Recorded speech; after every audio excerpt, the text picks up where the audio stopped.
This is for the nerds, this is for the brainiacs, this is what we deserve. Go ahead and play it back, you ain't gonna touch me, you're not gonna do nothing, you are not above me, I bet you wish you was me, I know that I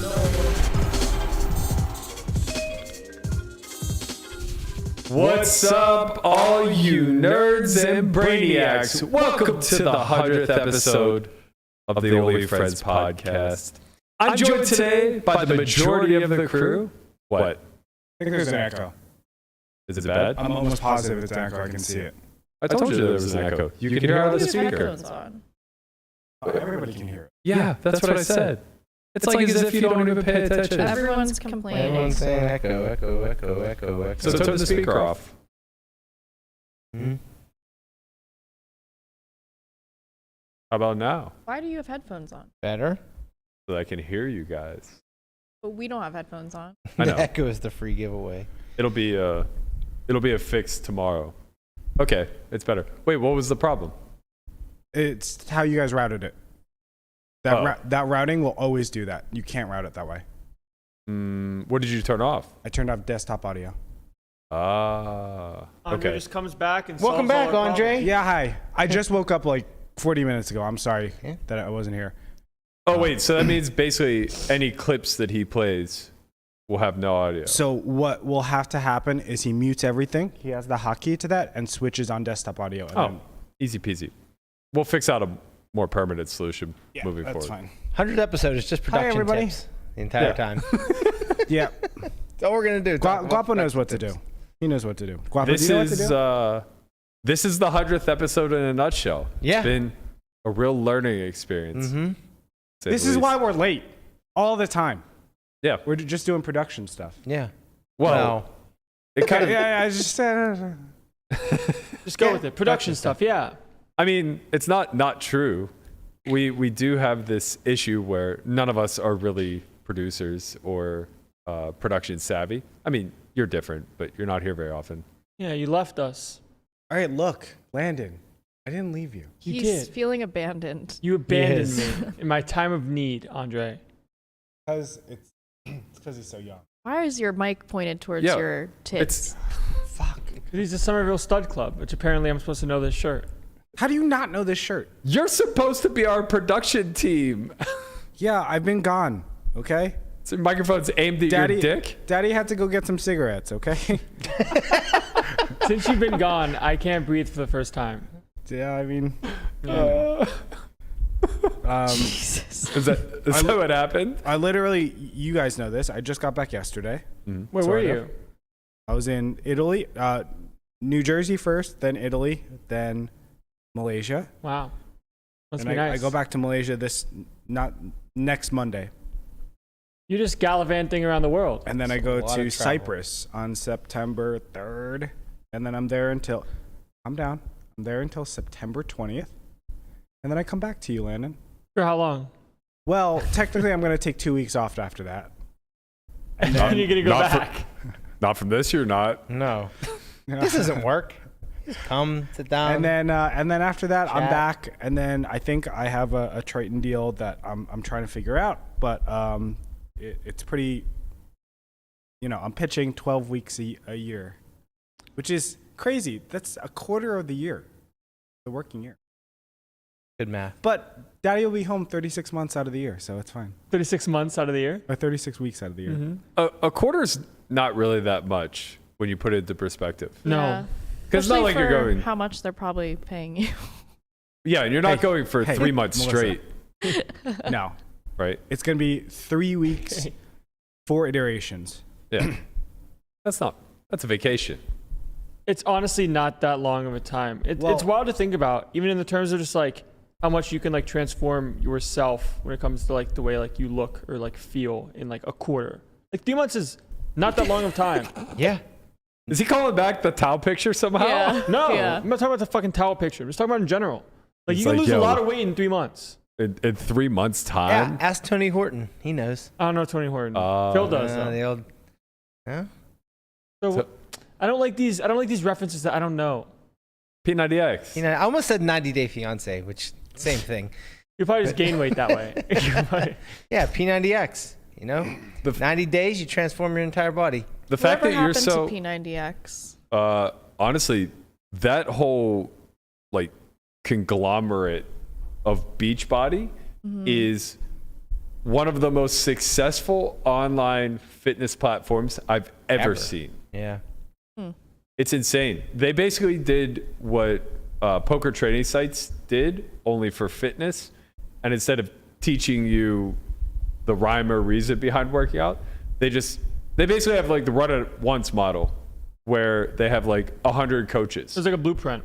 Yeah, they have like 100 coaches. They all come out with different Wasn't workout it a programs. machine or no? That was a No, no, no. program. It was just a Okay. program. Yeah. I'm thinking about the Bowflex. Did you know sure? that Tony Horton is no longer with Beachbody? I did not. Yeah, they had creative differences, and then he branched out on his own. And the platform he uses, Uscreen, same as Sulfur Y.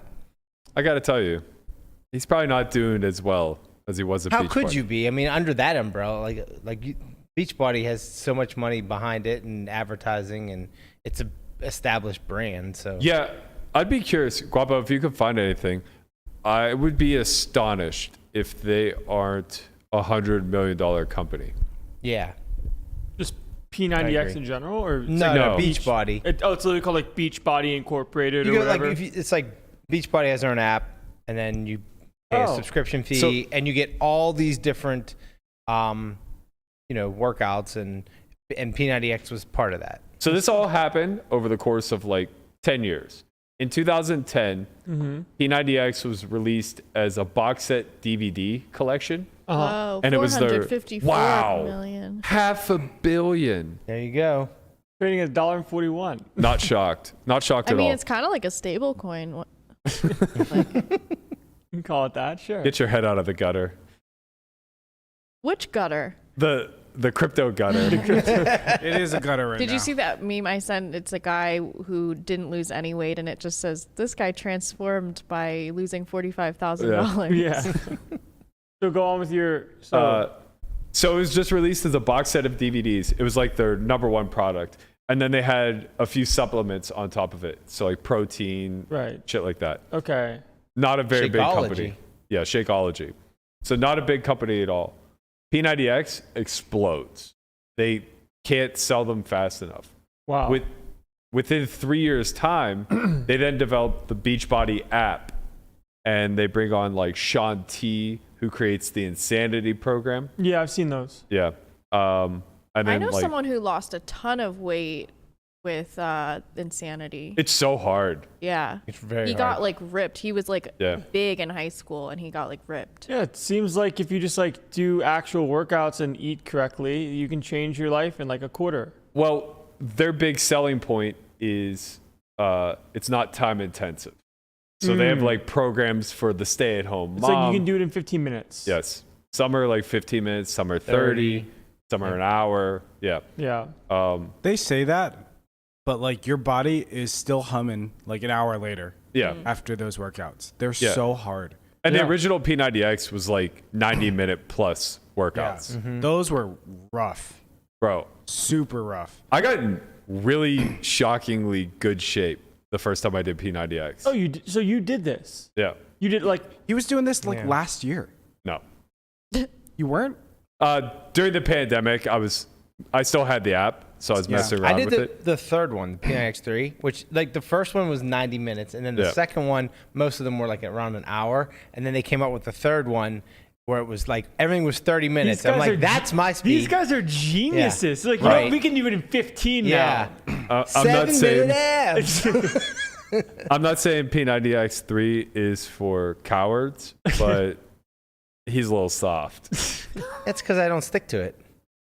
Yeah, that 30 minutes, too it's much of an ask. Ryan, because it's a scam. You want me to start it right now, and we'll see what I look like now here for compared the- I'm to here for it. 90 days from now. The I'm here tortoise for the tortoise. transformation. I'm here Yes. for the tortoise Should we do it? transformation. Yeah. Yeah. The All right. quarterly tortoise. And then I we'll see. want to We'll see see a if we'll see quad if. off between the tortoise and Landon. Oh, Someone's got to step up to the plate. He thinks he has huge quads. I don't think Someone I has have anything. I just think that Someone has to step up. I just booked a bet with Guapo actually yesterday. Yeah, yeah? It was a body fat percentage. I don't like my side. And he has till December 20th why to 20th? to get to 16.5 body Wow, body that's percent. gonna be he's hard. at what right now? I think he can do that. Probably mid I'm like at 20s. Probably like 25, 27. 23, 24, something He's like not that. But he likes food a lot. He loves. Mm-hmm. But here's the thing: when he went keto, he was like under 50 the whole time for a month straight, just trying it for the first time. Yeah. Under 15. 1.5. You said Under 50. I'm sorry. Under 5-0. 50 grams body- of carbs. Oh, I was like Oh, like he 50% was- yeah, body fat. yeah. That's insane. It's like, of course he was. It's like he transformed, but transformed for the worse. He went from 24% to 50%. He was over 50% body fat the whole time. So Wow. he has really, really good discipline. Yeah. Yeah. And he Guapo, went what's from your like sign? 180. I'm a Sagittarius. Oh, okay. He went from 180 to like 155 In like a couple in months. 3 months. That doesn't equate to lower body fat percentage. Like, there isn't a positive correlation there, Like or at least weight not a loss. strong one, right? Because you could lose a ton of fat, but not have any muscle Listen, guys. beneath it. Yeah. Enough of these body fat challenges. I want to see you guys pump up the body fat. Let's get those clouds going. No, you know? I don't want to be cloudy. Wait, so what's your side of the bet? I'm the I want him to Right. Oh, get so you under. don't have to get to So anything. I'm It's just betting for against him. Yeah, I'm betting. So Guapo, you bet on yourself to get to 16 and a half. Yeah, Would- but I don't like my side. What'd you guys bet? Just A little bit of money. money? Yeah, just a little bit. Mm. Guapo, if you bet more, I'll make sure you get there. I'm just saying. Yeah, you got know, P90X for you. I'm listening. if you cut me into this, or- he's already looking at test cycles and stuff. no, we don't he's gotta ready. go that far. I'll just whip his ass into shape.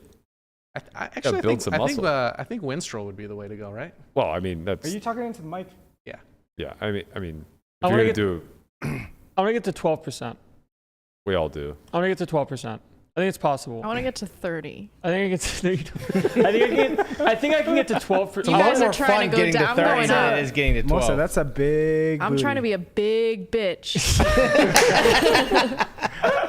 Do you know how annoying it is? I get so many messages from friends that's just like Melissa is the most hilarious person ever, all the Thank time, you. and I'm just like, shut the fuck we up, appreciate I it. agree. because I know what goes on in our WhatsApp chat, and you are not the funniest person ever. You're the most disgusting. You're kind of person. jarring. You're kind of jarring. I'm a lot. You're a lot. You know, We're all That a lot. is I'm a lot. that is one of my takeaways for the first 100 episodes. Is that Melissa is a lot. I'm a lot. You know, a lot going on over there. I've learned that. but to The be fair, first 100 episodes, I've learned that I'm a lot. yeah. I mean, to be fair though, it really is a Sour Patch Kid situation. I know. I am a Sour Patch Kid. Every guy I've dated has said that about me. What flavor though? Does that mean I'm abusive? No. Sometimes, maybe. Depends on how cloudy is, Yeah, I it depends how guess. psychologically abusive you want to call it. Yeah. Well, you know. Well. Well, you'll have it. We cut right into the shits, just totally shit all over what I had planned for an intro. But That's a good intro. Of course. to all the loyal listeners in the chat, we do have something special for you guys today. I decided that it's time we give back a little bit. Lamanna, this is the first time you're hearing this because I forgot to tell you in pre-production, basically. That's okay. Whatever you need me to do, I'll do it. Perfect.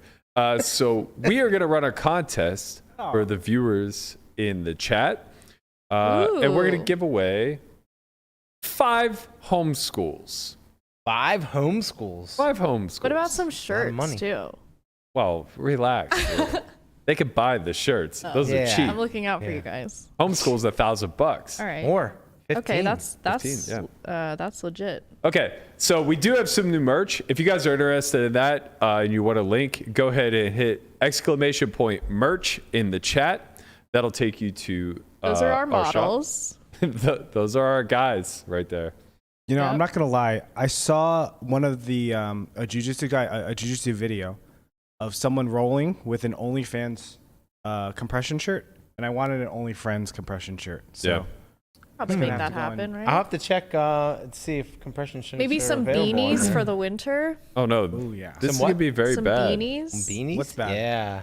Can definitely do beanies. Yeah. Nightbot doesn't seem to be working, and I don't know why. Damn you, Nightbot. I can't run a contest Curse you, Nightbot. if Nightbot doesn't work. It's all right. Guapo will just scroll to random people and then pick those people. I believe in No. That can't work. Try hashtag merch. Let's go with that one. I don't See think if that gets it will done. work. No, I think it does. I'm looking Really? at I'm looking to man Alright. now. He's reading Nightbot's instructions, so Nightbot actually wasn't being incorrect in the first place. Right. So hopefully that works. We'll A keep lot an eye of on the blame chat. going on. Well, that's awesome, Berkey. When did you decide to do that? Because you The- also didn't consult me on this. Giveaway? Just now. Wow. But I when need you're- to know that Nightbot works. Is it working? It's not. That's the problem. I Well, can't what's- announce what's the contest. command for the Nightbot contest? Did you make the contest? I did.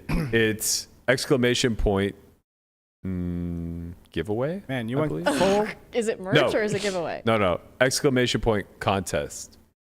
You went But- full Okay, so it's you went full exclamation Christian point Soto contest. on this giveaway too. It's This just is something giving Christian it would all do. away. Christian, you've been so quiet. I know. It's fair enough. I know. He is so quiet. Have you lost weight? Oh man. The invisible man. 0% body fat. 0% Okay. body fat. Okay, Nightbot worked for the contest. Okay, cool. So, if you want a chance to win, Wait, what? this is just bringing up the command, like Command. command. It's just bringing. Is it working? Because it's actually just It pulling up works. I'm the looking right at it. instructions. It says email us at applications@solve4yacademy.com. But everyone thinks that if they do exclamation point contest, they're entering. Oh yeah, no. That's why it's spamming. That's what I thought too. That's what Yeah, I thought. That's what as I well. also thought. I Well- mean, the email contest. you should've- that's real. You should have old let me know school. about this because there's a raffle mechanism inside of Nightbot. Yeah, but it doesn't help us. We need them to email because Oh, so that we can give them the the actual login. yeah. That makes sense. Oh. Yeah. It's a multi-step Okay. giveaway. Here. Well- so Yeah. It's gonna be hilarious that Brian's gonna get, let's say, like 200 emails Yeah, exactly. after this. Oh, He I'm said up. anything he's ready for. Yeah, whatever you need. Okay, so follow the Nightbot command. Send us an email send with a letter. your. Send a missive. You guys aren't making this any easier. Send an email to applications@solve4yacademy.com from your Solve4Y TV email address. So basically, you have to have at least free roll access to our site, and Brian will then pick 5 winners to gain access to Homeschool, which is a roughly 36-hour long course. It includes myself, Jesse Sylvia, Landon, Andrew Brokis, and Russell Thomas, as well as a couple other coaches who basically go over game theory principles at its core.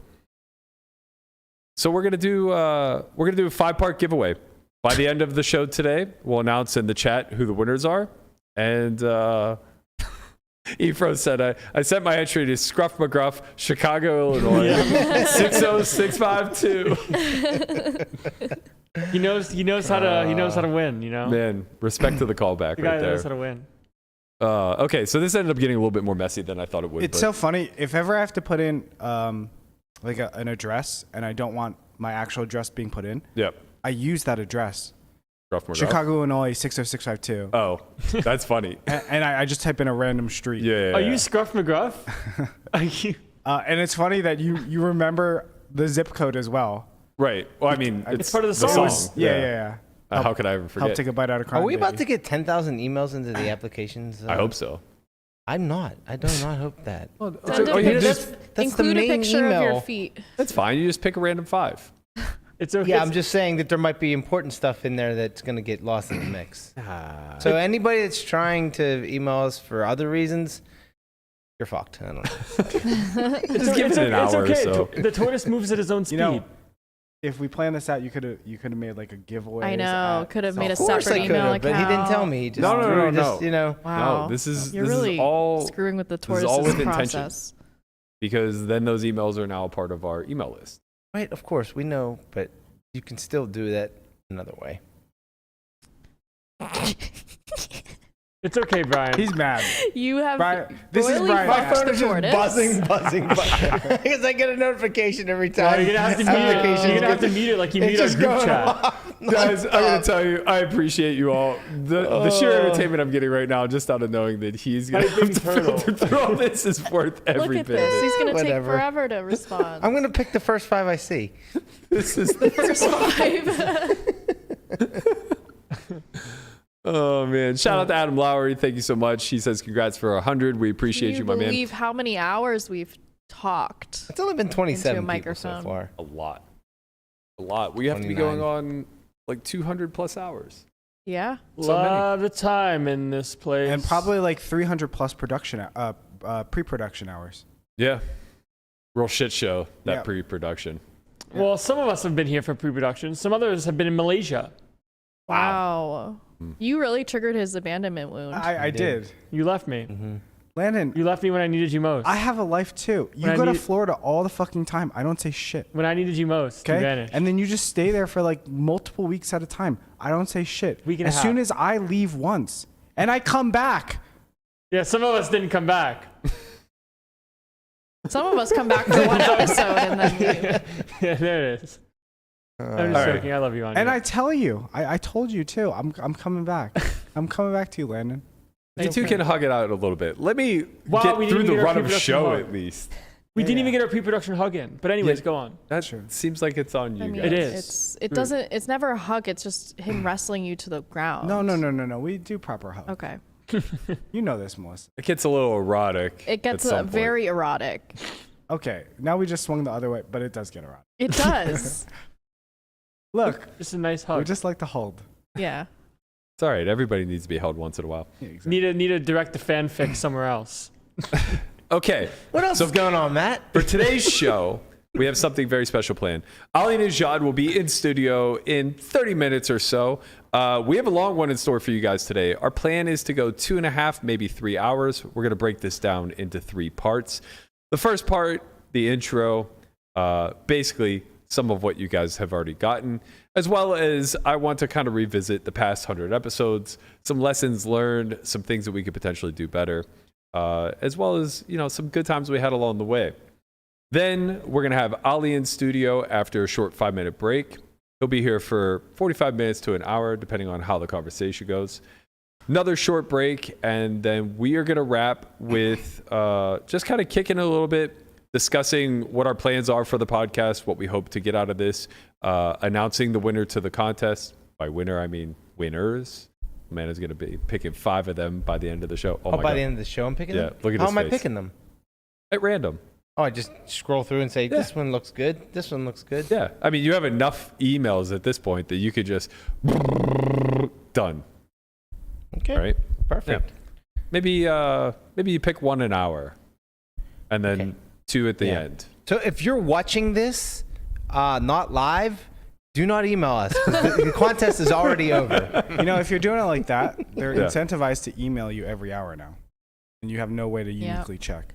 That's okay. You fucked this up. We'll Bro, just if make they more game the emails. system, they really want it. Good for them. It's fine.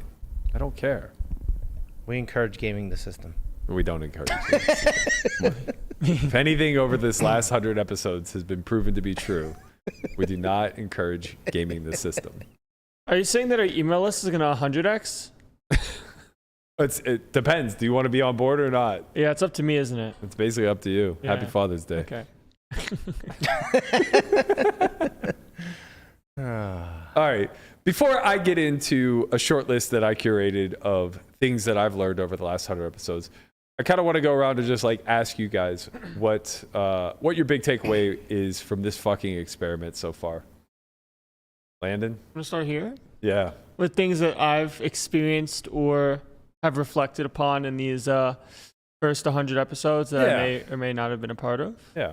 This isn't the SATs. You don't have to restate the question. No, I gotta reach a word count, Okay. So we gotta. Well, I wanted to make sure I knew what I was talking about. Well, I realized I do enjoy it. I realized that it is fun being here with you guys every day when we do end up running them. Obviously, sometimes not here because of travel, but it is what it is. And I feel like we're kind of providing something that the poker space was sort of missing. And I didn't really realize it until it kind of happened every day. And then got some of like the love from the WSOP, from just like being out in Florida, being kind of anywhere. People just like, oh, hey, like love the podcast. Like I love listening to you guys talk about absolutely nothing every day or whatever. And it's nice to kind of be able to do that and provide some sort of service, if you will. So now that we've made it this far, the truth can come out. You were out. I was out for the WSOP because I just honestly did not care. That. Oh no, I was out. So pre-WSOP, we had a conversation about whether or not we're gonna end it all, and I was like, I kind of want to end it all. Like I'm done. Like I've had enough. I'd rather play WSOP. I'd rather focus on my own things. And honestly, half of you would be happy that I was not on the podcast anymore. So you know what? I'm still fucking here. But yeah, I was definitely on the side of having other things to do, not really want to be a part of it, and not really want to keep running it. If there were certain things that were going to happen when it comes to like attendance or people saying that they can't make it, and then it being the sporadic project of half of the time people would be here, the other half of the time people wouldn't, and how are we going to get a show going, how are we going to run all these things. So might as well just end it before WSOP, because if we start running it, now we're just going to be wasting our own time. But we made it through, and here we are. So now you're happy you stuck around. I don't know about all that. I'm happy that we made it this far. I'm not entirely sure how happy I am about it like continuing, but I do enjoy being here when it does happen, which I think is fair. Like, do I look into the beyond and think to myself, man, I wish we could do 1,000 episodes? Fucking no. But I'll be here every day when we have one. What if it's 1,000? And it's 1,000. But if it's not, it's not. Okay. Very apathetic Yeah. outlook. Seriously. I can understand why you have an abandonment issue, because you want to abandon so fucking fast. I know. He's just projecting. I have my own stuff to worry about.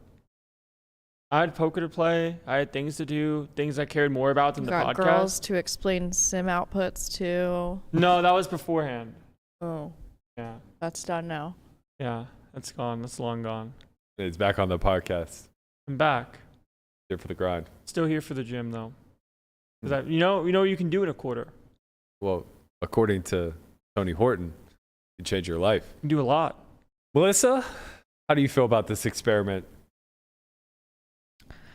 It's good. I think I've learned some stuff about myself. I think we've all grown closer through it, which is nice. I learned that I need to watch my mouth sometimes. Could get me into trouble. Not really, though. I'm not going to watch my mouth. Don't worry. I think I enjoy speaking more than I thought I would. It's nice to provide some sort of value to the community. Yeah, it's fine with me. I think you're our most clippable. I'm the soundbite one. Mm-hmm. Yeah. Yeah. I'd Just be a great lot on a reality show. Yeah. Well, yeah, you would be I would so crush. divisive. Well, yeah, it's honestly, I think I've been training my whole life for it. Right. Yeah. Yeah, I could just see you going in there, making quick friends with somebody, and the very next day, just like Cutting nose to nose with Slapping them them. in the face. Yeah. Exactly. You Maybe never that's- know. You never know. Also, well, it's sort of a like daily check-in kind of thing. It keeps you aware of your cycles, and I become aware of mine. You know, I definitely have cycles. Sure. Sometimes I'm moody, sometimes I'm not. I never know how much of that to chalk up to lack of sleep. I sleep too much. I've Well, been sleeping like 12 plus hours. I mean, we don't know. Yeah. You're just, in the room, Yeah. gone. So it could be a 16-hour sleep. It could be a 3-hour nap. Yeah. Stuff. You never know. There's a lot of variance. I'm a high variance individual. A high variance sleeper. You know? Yeah. We've gathered. Yeah. Andre, your short stint with the crew. Yeah, it's definitely been interesting. First time I as you know, Berkey, I'm pretty antisocial. I don't do anything. So in terms of being with people, I don't think I've been seeing this many people this often since like 2012, 2013, something like that. when I was a commentator. And it's honestly pretty lovely. I mean, now that I know all of you guys a lot more, you're a lot more bearable. True or false? After like week 2, you left the group chat and I was so done turned with it all everybody. over to Guapo. No. It wasn't week 2. It was probably like month 1.5. Okay. But it was only like 20 episodes in. I was like, no, I'm over this. Can't do it. And it was an emotional drain on me. And it's not because it's just because there was so many personalities and there was so much nonsense. And I had to, I had to learn to just not. It's like you guys are all disasters, and I had to deal with it. Not read it. Right. But it has nothing to do with actually you guys. It's all to do with how I input everything. Like, I don't know. It's not you, it's meeting us right now? Yeah. But it's true though. Like I'm the type of person that me and Brian went to karaoke the other night. What's the other night? Probably like 2 months ago now. About a month, Fucking a little over a Jesus. month. Yeah. No, it had to be 2 months because I was gone for 6 weeks. So 2 months ago, and we finished up at like 2, and I was up till like 5 just decompressing because I was with humans and I just couldn't take it. And now it's like when I'm with you guys, it's fine. That's good.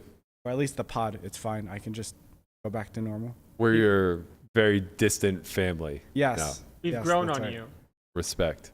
Most of you guys have grown on me. I understand. Why are you looking at me like that? We got a Fucked huge up. super chat. Shout out to my man, Bobby Lupo. Wow, Bobby. Thank you. Thank you, Bobby. Wow, Bobby. Our man, Bobby. People can't speak English anymore. Wow, Bobby. We really appreciate that, man. He said happy 100th episode, and he dropped us a Damn. Undo fight. Wow. We'll call back to Dan O'Brien's that's Poker Hundo Star's fight. name. Yeah. I do know that I have to just spend like a day redoing this entire set. Yeah, there's a lot we need to change. Right? Like, look, I thought for sure the Somerville, like all my equipment downstairs. So people don't know, like half the Run It Up equipment is actually downstairs in this office. People don't know from outside. And I actively said I'm not going to use it. I actively said that I'm not going to use it, but I'm paying insurance to make sure it's all okay. Mm-hmm. Maybe we just bust out the PTZs, boys and girl. So I what mean- now? I don't know what you're saying, to be honest. I know what he's saying We because I've bust worked out- for Andre. Yeah, we bust out the fancy cameras. Yeah, they You move. no, hold on. No. I You need. can control hold them on, all hold from on. one. You're telling me that all of this time we had cameras that made us look better, but instead we're using this camera. For what We it's worth, didn't have cameras. for what it's worth, they won't make you look better. They just have the capacity to zoom in and rotate. So They can be controlled remotely. They're the cameras you see on Big Brother. You ever watch Big Brother? Yeah, they're the same cameras that they're like the industry standard like 5 years ago or so. Yeah. It's the exact same cameras that PokerGo uses. We have a couple of 4Ks as well. I think we should do it. We can, but we need a chunkier setup Donkey setup. because they're not the same inputs as these cameras. Actually, these cameras in We particular. can But probably I have need this conversation I need another another time. video card. Excuse me, We'll probably Melissa? have this conversation another time. Seems like an off-air conversation. No, this is the 100th episode. Yeah. All right. This is Look back production on tips, everything. right? We're going to give All everybody right. production tips. The We can talk production about it at the end. episode. Lamanna, you've really come into your own. I mean, I've always wanted a cool nickname. Now I'm the tortoise, so it's all worth it for me. Yeah, that Yeah. makes sense. Yeah. Well, when you first kind of like pitched this idea, and you said, "Yeah, we're gonna," I'm thinking like, okay, we're gonna do it like once a week or maybe 3 times a week. You're like, no, it's every day. I'm like, every day? That sounds like a lot. But I think it wouldn't be the show it was if it was once a week or even 3 days a week. I think the fact that it's every day, it keeps the show flowing and moving, and we've had so much more content and things grew in. Like the show grew so much more because of having it that many days. And I mean, I'm here for it. I enjoy it. I actually feel way more like in tune to the poker community and these last few months than I haven't been in like the last 5 years or more or longer, 10 years maybe. I don't know. It's just like once I like started, working for Solve4Why and just doing the back end business stuff, I kind of like got away from like the community part. And you guys would talk about people. I'm like, who is this person? I don't know who these people are. They're like, they're just like one of the best poker players in the world. I'm like, oh, okay. But now I'm like more in tune to it, and it's fun. I enjoy it. Yeah, I think that kind of touches on a lot of the aspects that I've probably learned a lot. I'm going to break this up in half because we're not going to have enough time for me to get through it all before Nejad comes in, and there's a bigger topic that I want to touch on that we can discuss after the Nejad interview. But in a more shallow sense, I think that this has been a real lesson in execution of a vision and how challenging that actually is on the day-to-day. Yeah. I think we can all agree that like when this idea was kind of thrown around, we were all on board of like, okay, our community doesn't have this. This is a great way to set ourselves apart, really introduce ourselves on a more personal level with the community at large, and hopefully grow and develop a bit of a, I don't want to call it a fan base, that seems reductive, but grow a bit of a following and a sub-community of our own that we can be in touch with. And like Landon said, brushing elbows with people during the World Series, it wasn't a whole lot of like, oh man, I love watching you on this live stream cash game, or I love what you've done through. It was very much, the Only Friends podcast is awesome. It so was happy. wild how like, because I'm not like in the public sphere like you've been for like the better part of a decade to Well, take you are a now. term away from you. But like it, I couldn't sit down at a table at the World Series without someone commenting that, oh, I watched the podcast and I love the podcast. It was incredible. Yeah. I think our community is awesome because they are like us. They're just like funny and weird and gross. Sure. Maybe you've conditioned them that way. I feel a bit conditioned. I feel a little indoctrinated into the Melissa humor. I'm not going to lie. It's really contagious. It is. You kind of weed out the weak, Like if you made if you made it here for 100 episodes, like there's something wrong with you. like all of us here. I feel like there's a personality for everyone, though. Yeah. I think that's true too. Yeah. And despite his absence for both of them, I think both Conrad and Christian bring a lot more of the lighthearted pot stirring, different. Obviously, Conrad's the lighthearted one. Christian's the pot stirrer. But yeah, I think that like everybody kind of plays a role and facilitates something that's very necessary in order for this to work. I will say that this is like what we've done in 100 episodes is not what I envisioned at all. I envisioned far more structure, and I envisioned far more planning, show by show, week by week, whatever the case may be. And I think we saw that a lot in the first, 2 weeks worth or so. Yeah. We tried a lot of stuff. We experimented. I thought that, taking deeper dives into current events like we did with the Rampage session on Hustler. Yeah. Even though it got some backlash with the Bunny episode on Hustler, I thought that was all very topical at the time, which led into the cheating scandals, which was insanely topical. And, we did put a lot of work into those episodes. I thought that experimenting with the template of bringing back old stories that like Landon's generation might not be aware of, similar to the Brandy Hawbaker thing, was both a good idea, but also a lot of work.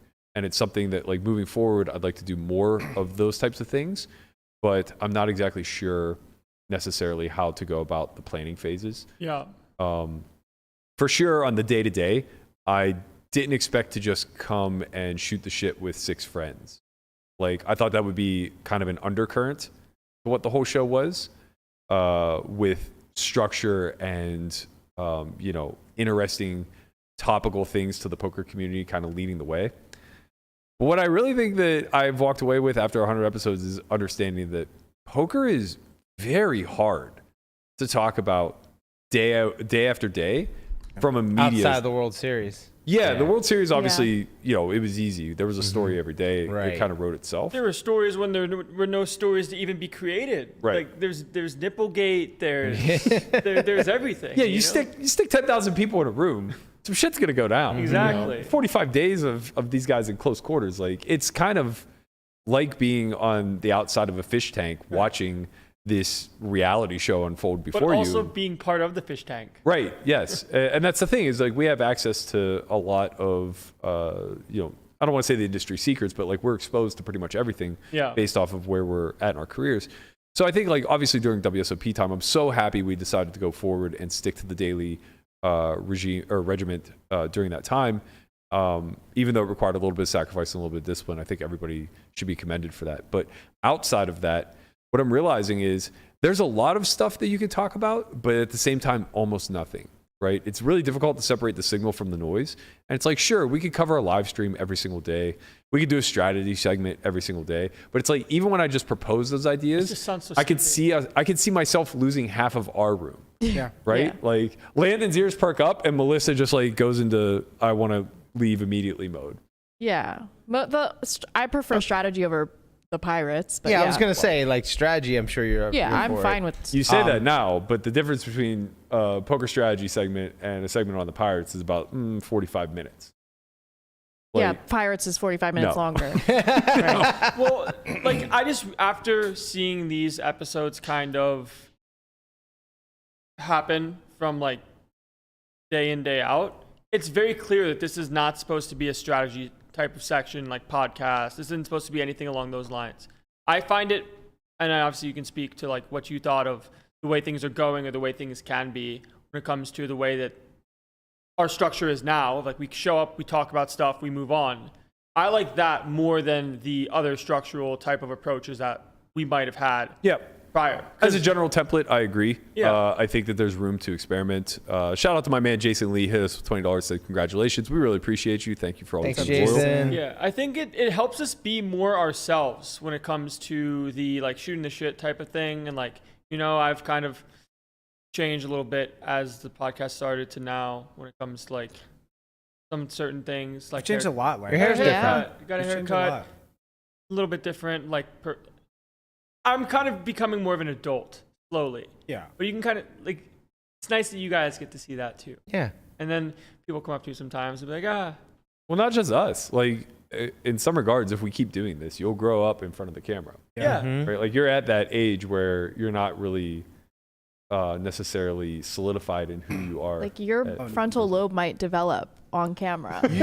Well, that's barring me getting to 25. Yeah. You still have like 5 more years of your brain development. properly. 5? Yeah. 28? 27. I thought 25 was prefrontal and 28 was like peak hormonal. Anyways, it's gonna take a while for me, you know, but Yeah. I'll be here. You'll be here for the 1000th episode. Hopefully. I really yeah. like the different dynamics. You know, it's like a vastly different but very unique show when it's like it would be me, you, DePaulo, and Landon, or it's Melissa and Conrad, and it's all very like I like watching. Yeah. And There's it's diversity. so crazily different, Yeah. which means I don't know. Maybe I'm just addicted to like the personalities now. Yeah. I think on some regard though, we do represent kind of the live streaming community, especially in the poker space. I think the only thing that really separates us from like a lot of the poker live streamers out there is that there's 6 of us and we're not playing cards.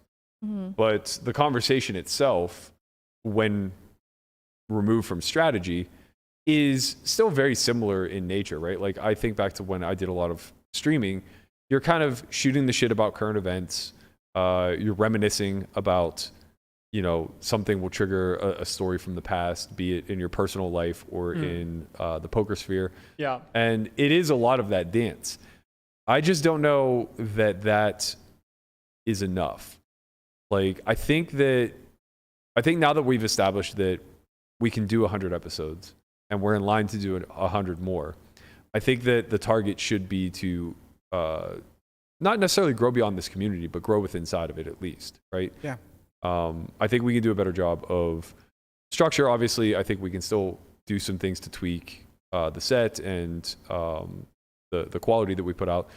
But I think more importantly, we do kind of have to interweave more poker and maybe a little less personal on the regular, right? So, like when we don't have anything to talk about, we don't defer to poker. We defer to whatever's going on in our individual lives for the day. And that's fine. But I think, and Melissa, you can kind of speak to this a little bit yourself.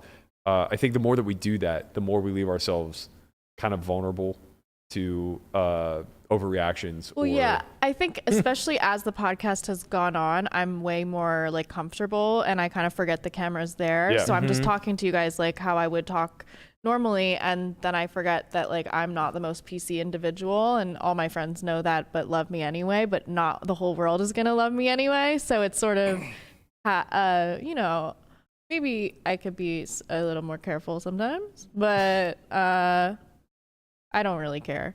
Yeah, you also don't want to be too careful, right? No, then you I don't just, really like, care. I lose would your prefer to be own comfortable and Yeah. just be myself anyway. Exactly. You don't want to so- lose your personality. It is Yeah. really interesting, like how much we as a collective have gotten better when it comes to, like, not necessarily performing is the wrong word, but like being comfortable in the terms of like talking about stuff, like filling the chair appropriately. Because I remember Right. like episodes 1 through 5 or whatever. Like, I didn't say a word. I know about you.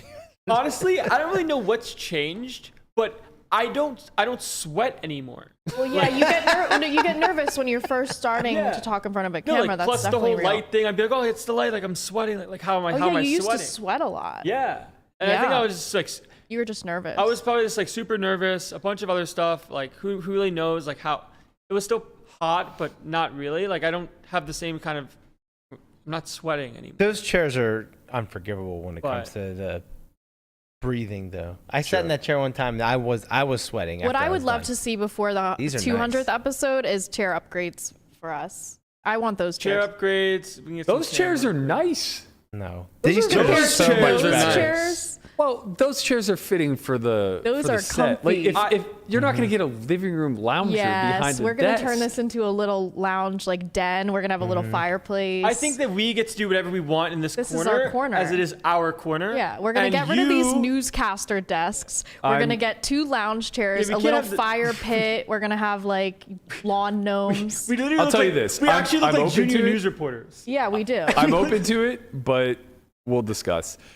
On that, we're going to take a 5-minute break and bring in our special guest. We're going to leave you with a hand from Poker Out Loud Season 6, I believe. Go ahead, Guapo. Our hand can do a small amount of 3-betting for sure.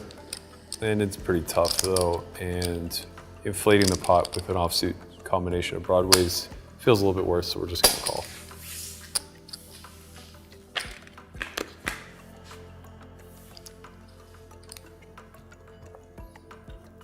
Okay, he's checking range. It's a board that has a decent amount of draws. You might even defend like a little bit too wide.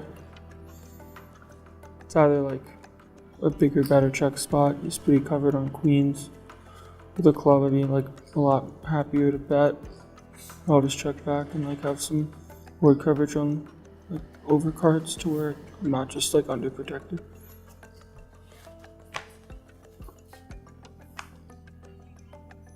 Obviously quite relieved to see a check back, as we were going to have a very close decision if we faced a small bet, given that we don't have a club in our hand. King Jack with the King of Clubs would be a pretty natural check raise. Without it, though, I think it would have been a very thin check call. On the turn 9, we can't check call our hand, it's too weak, but we do need to see a river. I don't really think we get the big bet with these types of candidates, as we have 0 blocking power over 7-8. And we also block Landon's call folds in Jack 10, which isn't really great, King 10 as well. So in situations like this, where it's clear that we are going to have to see a river and would like to set our own price, oftentimes we're just going to lead on a slightly smaller bet sizing. Something in the neighborhood of 33 to 40% pot usually functions pretty well. We could put our strongest hand, like 7-8 of clubs, in this range, as well as sets. And we can fit hands like King 10, King Jack, Jack 10 in this range, as well as some 1-pair hands like Queen Jack, Queen 10. Our best hands like 7-8 no clubs, Queen 9, and if we ever have pocket 9s, would probably be fit into a much larger sizing, something in the neighborhood of pot to pot and a quarter. So with that said, $35 in the pot, we are going to be looking at, let's go 15. So he chooses a smaller size, like it's not small, but it's like half pot. I think sizing wise should be a little bit bigger. Wants to like rep Queen X. Has some 9X maybe. My hand doesn't really want to raise very much because I'm getting a pretty good price to draw to an overcard. Jacks obviously like the nuts. But I don't think we cooler any of his top end value when he chooses the size. It's just more likely to be like a one pair hand. So I think he's a bit weaker than he should be, but we still just have a call, but we'll sort of see what happens.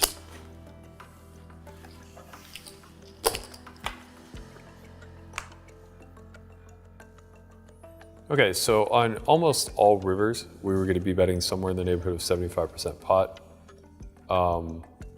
We just have a really good bluffing candidate as we wrap around the queen, which is going to be the vast majority of Landon's bluff catchers. The rest being hands that contain an 8 or a 7.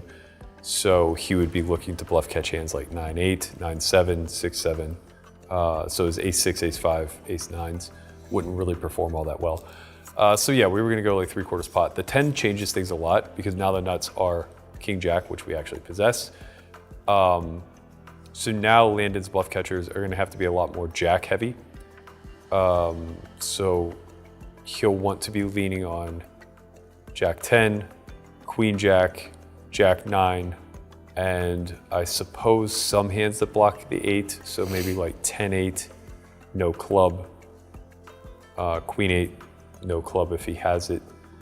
It's a little bit peculiar for us because our bluffs aren't really that intuitive any longer. Jack 8 made its hand. So did King Jack, which were two of our most prominent bluffs on the turn. We have some 2-pair combos in like Queen 9, Queen 10, but Queen 9 would have sized up on the turn, so that's pretty much ruled out. So we do have Queen 10 now, and perhaps like some low sets like 5s or 6s, but now they don't really get the opportunity to go big on the river.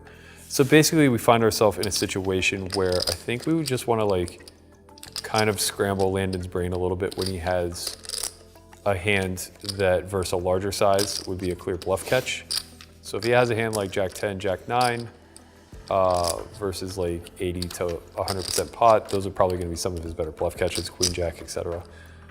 But if we choose something like 40% pot, I think perhaps we'll face some raises from hands like maybe Ace Jack of clubs if he has them. Potentially some 2-pair combos, though I think he's probably too disciplined for that.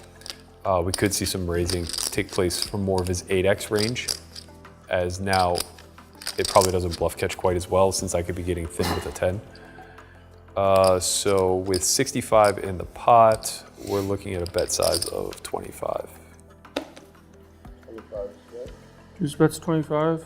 Yeah, just have a bluff catcher. Probably gonna win. Raising's too thin, so I'm just gonna call and win. You're fucking nuts? Wow.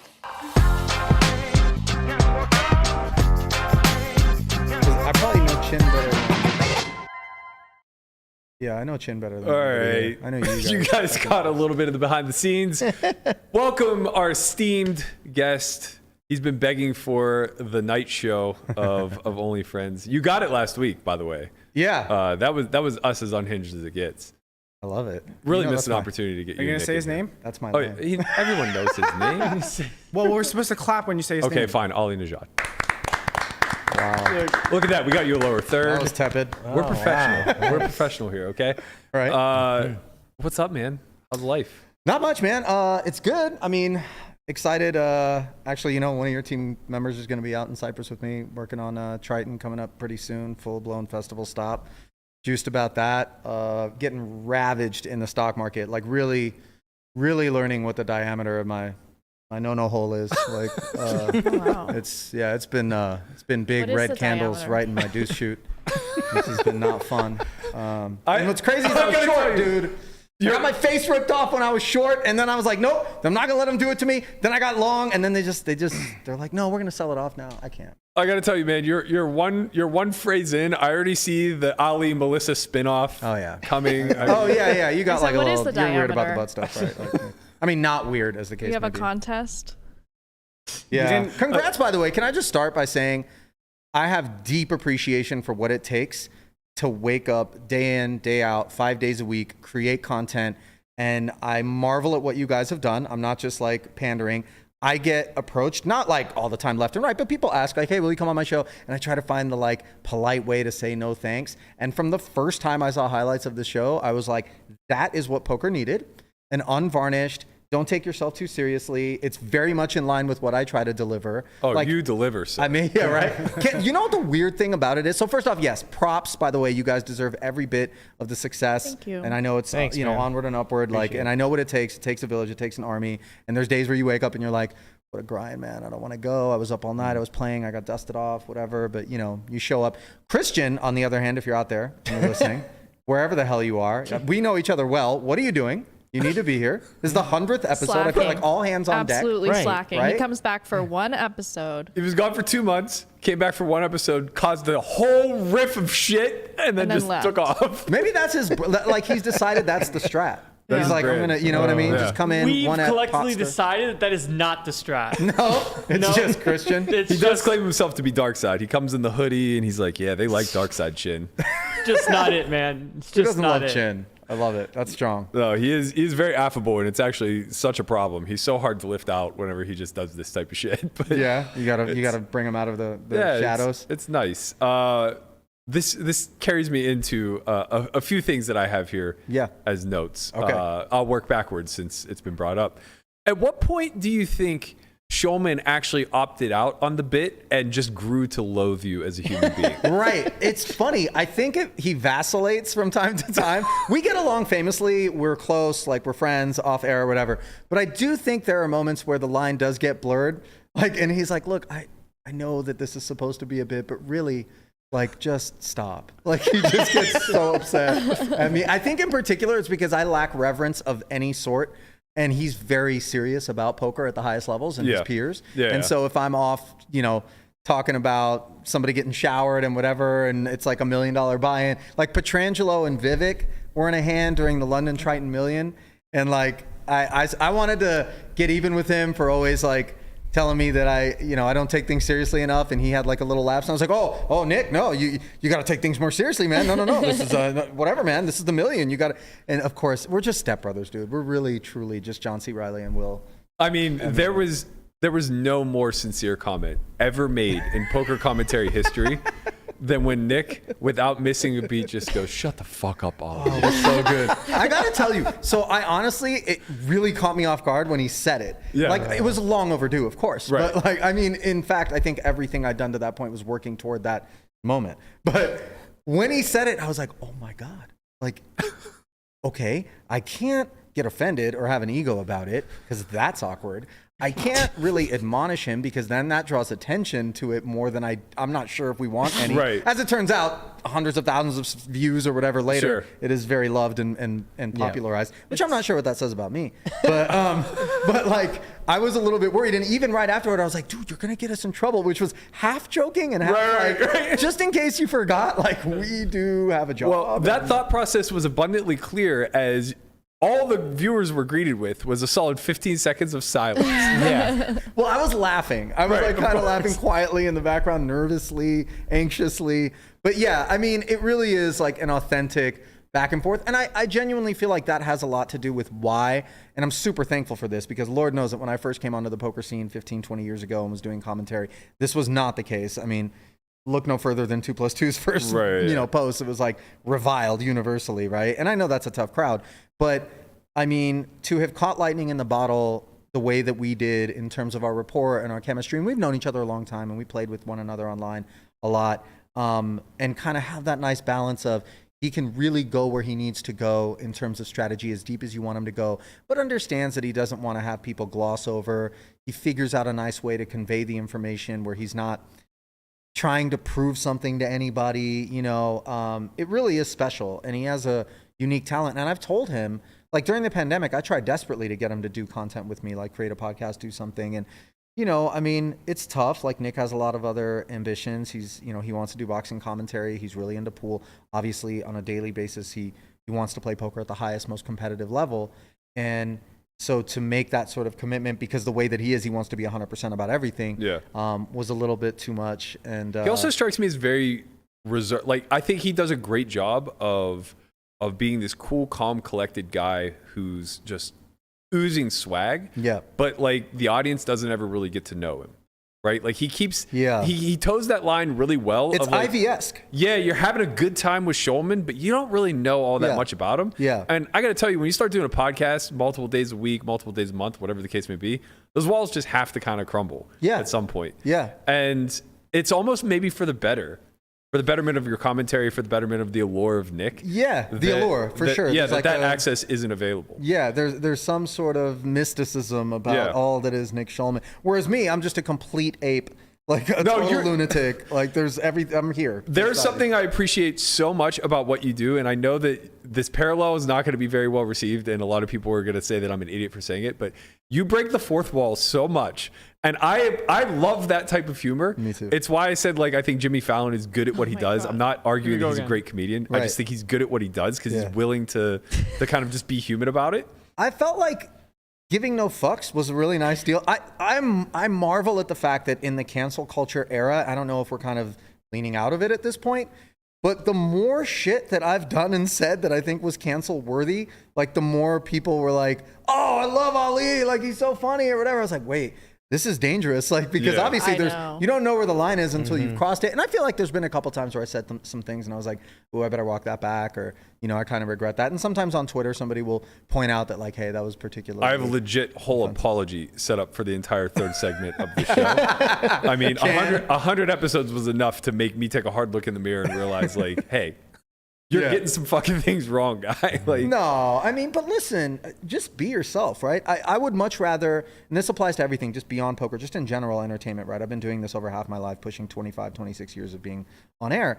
And I would rather watch somebody speak authentically about content or subject matter that I have no interest in than somebody speak inauthentically about something that I'm really into. Yeah. yeah. Right? I mean, I want to know that the person that I'm watching, the person that I'm you know, being, quote, entertained by, is that person and not just some avatar, right? Yeah. Because I think anybody can pretend. I mean, or maybe that's a talent too, but like, I'm not interested in that, right? Like, I want to know who everybody is. And that's why, like, when sometimes you go off on the rails and tangents, each of you, right, in your own respects, and it's a reflection of who you really are and how you really feel, and not what the group think, or maybe I should agree with Matt on this one, or, Right. you know, I don't want to be the outlier. I love that because Yeah. that's how everybody in their peer group should be. You know I do what find mean? it strange the shift that's happening in our overall culture when it comes to content. Like, it's so vast and you have so much access to information that we've never had access to before. But for some reason, the people who are being promoted to the talking heads and the people who are garnering the greatest following, they're very rarely experts in the field, right? Yeah. You look at, like, I always defer to, like, fitness and nutrition because it's an area that I've studied deeply enough where I can tell the difference between a snake oil salesman and somebody who knows what they're doing. And there are so many guys out there just peddling, right? So many guys out there who have developed some sort of bro science or whatever. I mean, there are plenty of examples. I don't really want to go down that pathway. But then there are other guys like Andrew Huberman, who's a legit neuroscientist. And, you know, this is his passion. This is what he spent the majority of his adult life on. 1/10 the following. Right. It's just not cool. You know, it's like, It's unfortunate. he appeals very much more to, like, the 30-something to 50-year-old who's trying to extend life longevity and live a better day-to-day and probably has already had some success in their life, so they have time carved out and everything. These other guys are just absolutely speaking to kids fresh out of college, Right. who are a little bit chubby, want to get the girl, you know, they speak so much into, like, bro culture and counterculture and all these other things that just accumulate clicks. And I wonder, like, for someone like yourself who's basically been through 3 decades of this transformation, like, how much have you seen poker go through that sort of evolution as well? Because we've come a long way from the Doyle man. Brunsons of the world. The Doyle Brunsons, the Umberto Brenes. I remember the moment where it dawned on me that everybody who had the opportunity to be on air on any of the shows that I was doing any sort of commentary on, it felt as though they had premeditated a shtick. Yeah. There was Antonio and Phil Locke, who clearly I think had put some time into going, this is a great opportunity. We need to build a brand. We need to have a thing. And like, they would exercise it every time they went out. Like with Antonio, doctor this, doctor that. And, you know, with Phil, it was the crazy stuff. And then what happened? They ended up with that I Bet You show, right? Yep. I mean, they were one of the first people to sort of, I don't know if you can call it breakout, but spin off, right? And then you had like, you know, Umberto with the shark, and you had Tony G would get on your bike. And, you know, everybody seemed thirsty to make a splash, to have an impact. And so to see that now kind of evolve into where the younger demographic, far more seasoned, way more informed, I would almost say like a little bit more conscientious in general, like life-wise. I mean, when I was in my 20s, shit, now I'm 44 years old and I don't feel like I'm as mature as some of these kids who are out there endeavoring to play poker professionally, you know, and for better and for worse. Yeah. And so look, but on the flip side, you know, a little bit of it is more of a challenge to create entertainment, because while some people who are deep in the streets can appreciate solvers and talking very deeply about the game and that sort of analysis, the average viewer who's just looking to crack open a beer and escape whatever the rigors of their daily life is for 30 minutes or an hour, that can be mundane. That can be really not something that's pleasant. So I guess like in terms of my job, and I don't know how much I'm directly answering your question, but I have witnessed this evolution, and I do feel like it has changed sort of what, you know, the obligation was. I remember when I used to have to explain every single poker term. Now I don't. Right. Now I feel like everybody's smart enough about that. But now I got to bring a little goofiness. I got to bring a little entertainment. I got to bring a little levity. And I appreciate in particular those guys who kind of don't take it personally, who recognize that I'm really trying to build this game for all involved. Like Dan Smith in particular has been always great about that. He'll wear some cowboy outfit or whatever, and then Nick and I will make up careers that he has, you know, in South Texas. Like, and it's just like, it's fun, you know what I mean? He doesn't take himself too seriously, and it's a happy, you know, there's a happy medium to be struck there, I guess. But I do, in general, going back to your Huberman comment and seeing the amount of exploitation of the thirst that younger audiences have, and really the potency of social media and all of the various platforms in which you can stack paper now. Before it was like you have to have an agent, you have to have a manager, and there was this, you know, the networks control everything. Now it's like, dude, I don't need you. Right. I'm Mr. Beast. I built my freaking own studio in North Carolina, and I'm breaking millions of views and millions of dollars on all of the content that I make, and I don't need to answer to anyone. And that's really liberating. And obviously for every Mr. Beast, there's thousands of guys who go out and buy a webcam or something and then they just fail, you know, and that's fine. Of course. But I do think it would be nice if there was more of a sense of responsibility and not just let me make as much money as I can as quickly as I can in whatever field seems to be hot. Because there's a lot of people who are going to listen to whatever it is that you're peddling, and it's dangerous. I think that's the trouble, is that I'm just as guilty of this as anybody else. But if I want information on something, I Google it, I YouTube it, right? It's like you do your own due diligence to some degree, but we're not researchers by nature. No, because we're not vetting most of that type of stuff. 100%. We're just trusting sources. Yeah, for sure. Very interesting time. That reminds me of something that you know, Brian can speak to this. We were huge fans. Tell me a little bit about PokerRoad and your involvement in that. Man, because I think it was it. so far ahead of its time. I think now PokerRoad just, or at least maybe 5-10 years ago, whatever, it would have just been the next wave. I think part of why I have so much appreciation for what you guys are doing on the show is because it reminds me of that vibe. Yeah. Seabach, Gavin, and myself were three very different people. R.I.P. Gavin Smith. And we just were like following the World Poker Tour on the road. I made more in one weekend working for NBC than I did in an entire year working for PokerRoad, and I worked way harder on PokerRoad than I did anything I was doing for NBC. But why did I do it? Because I was friends with these guys. I had a blast, and I knew that what we were doing was super unique and people appreciated it. So we traveled, and I wrote it, and I produced it, and I hosted it, and I answered the forums, and I answered the emails, and I answered the voicemails, and it was a grind, man. But there was nowhere I would have rather been than at Foxwoods on any random night after the event, you know, especially toward the end when a lot of people are busted out and they're just kind of hanging, and just getting into all the hijinks. And then the next morning having real-time fresh content to talk about from the previous evening. It was a lot of fun. I feel like we've lost Landon and Melissa just 100%. because They at this no point they're idea like what we're talking PokerRoad. about. Like it was I was in a nappy. so good. I remember I couldn't wait for like the episode to drop, and then we just listen to it, and just like it was very informative, but yet it was so funny, and you guys just We were goofballs. Oh, you goofball, but you guys had that chemistry. Yeah, man. Such good chemistry, and Yeah.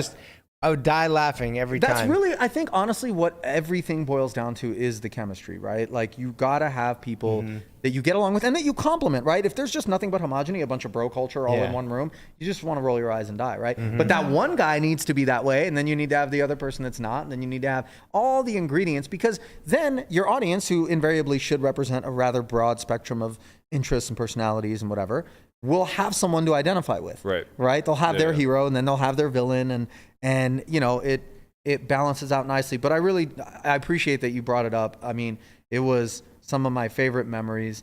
There were some tough times, obviously, like we lost one of our producers, Justin Tronk, at one point, which was while we were here in Las Vegas. Oh, I didn't know that. You didn't know that? Yeah. No. Like he didn't show up for work, which was super unlike him, because he was the OG like poker fanatic. He knew everything and consumed all of the content, and it made him invaluable. And he was sort of a part of the show by virtue of like synthesized like canned things, drops and stuff that he would do. We made him eat a lampshade one time, and then we made him like snort strawberry quick. Like, he was just the guy that was down to do anything. He was awesome.